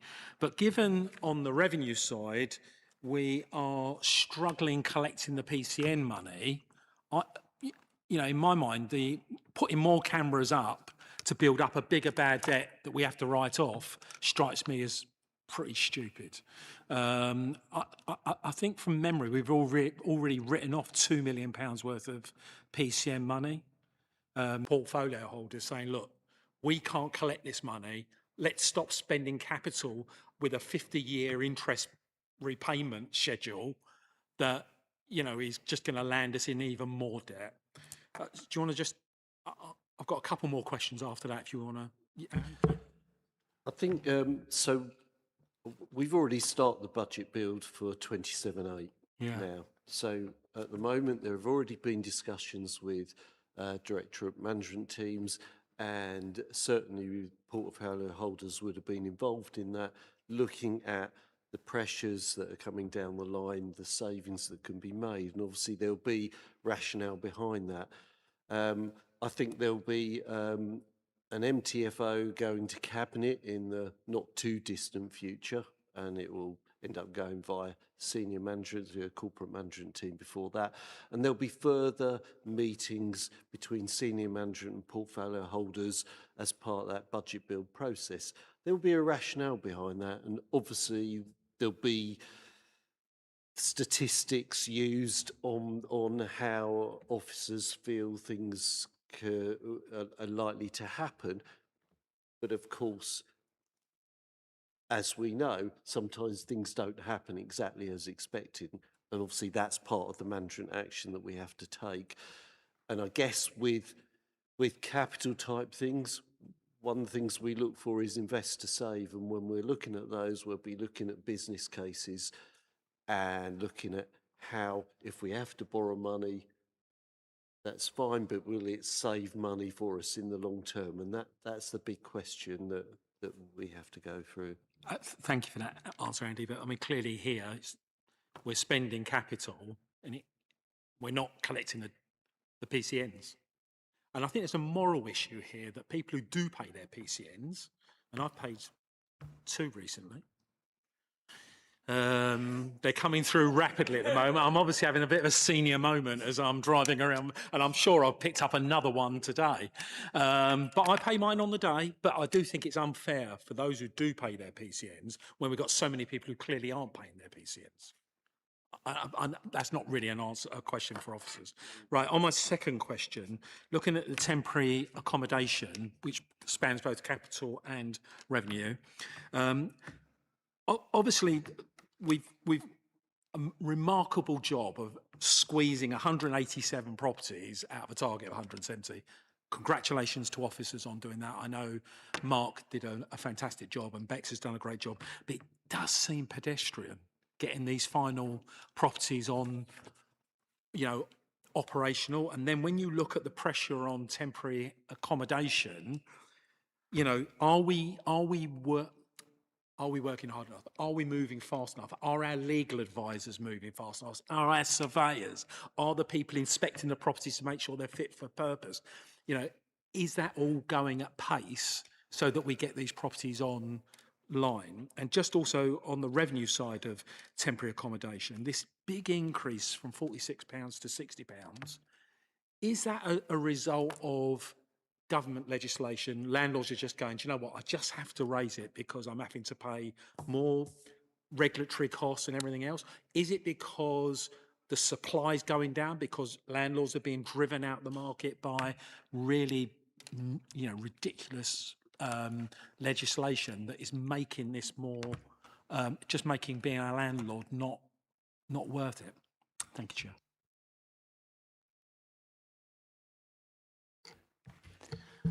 Okay, so the first one around the getting the properties online, I'm with you. Lots of those have taken way too long, and that is absolutely one of my priorities. And I've met with the team, and I'm pleased to say that there will be elements coming online now, but some of those delays are unacceptable for a number of different reasons. And that's from an officer point of view, kind of trying to move families into the right accommodation. So I have tasked the team with what we need to do in that space, and we are just finalising the plan of what that looks like. Now, some of that will be outside of our control. Some of it we can put lovely timelines on and make all the best moves in the world, try and hold people accountable as possible, and I'll still get her in 2 weeks. But I feel confident now, and it's taken me a while in post to get to grips with it and get a handle on it, that we know the issues and we know the leverage that we have in different spaces. As for the nightly charge, I'm less familiar with this, so I can always find out further information for you. But my understanding is some of it is that they can get away with it. And some of it is they know that we have a need, and it's a little bit in the same vein as adult social care, in that, they can charge what they want to some extent, and we do lots of pressure back and pushing back, but actually the market is what the market is. And if we need the rooms, we need the rooms. But I'm happy to go away and find out what else sits behind that. Thank you, Jill. That's great. I mean, I think maybe a report at some point on supply of private rented accommodation and how legislation or other market factors are working on that might be useful, but we can talk about that at some point. We've got next meeting. We have got the. Have we got private housing on the? Yeah, we've got scrutiny for Councillor Lou Prentice, so we can raise that. I'll prepare some questions in advance then. Just finally, on the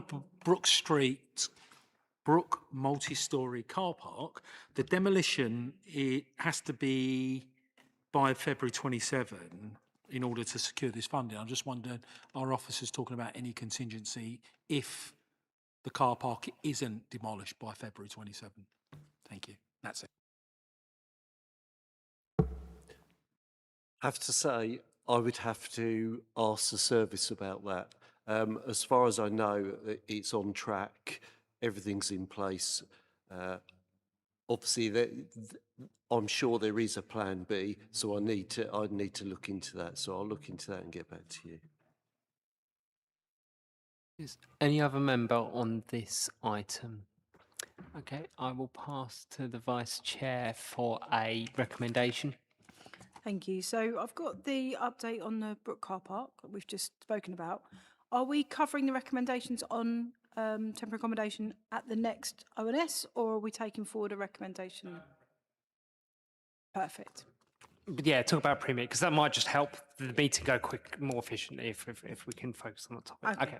So just the Brook car park. Thank you. So then under number 8, the committee is asked to note the results of the first round of capital budget monitoring 26-27, and then committee is asked to note the budgetary changes since council approved 26-27 capital budget on the 25th of February 26 as set out in sections 8.1 to 8.2.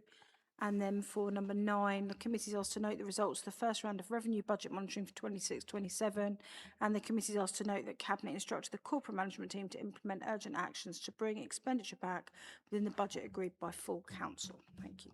Is that seconded? Thank you. Is that agreed? Agreed. Thank you. 2026-2027. No officer recommendation.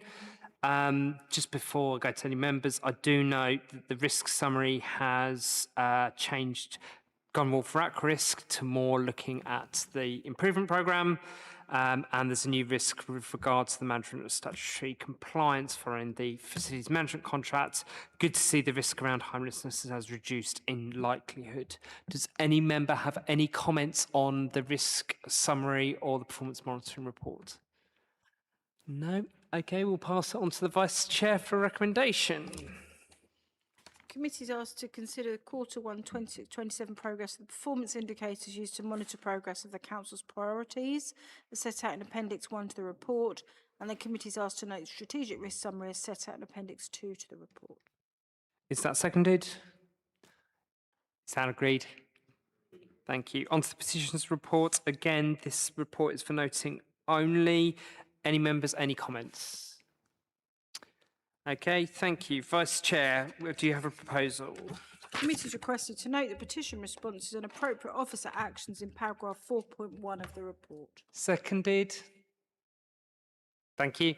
Is that agreed? Again, last but not least, the work programme, again for noting only. Any member? Okay, I will pass to Vice Chair for a proposal. The committee is asked to note the report and changes set out in section 4.2 of this report and agree the work programme as set out Appendix A to the report, and the committee is asked to note the action log as set out Appendix B to the report. Is that seconded? Is that agreed? Thank you. Congratulations for surviving tonight's warm temperatures. Thanks all. See you in a more clement October.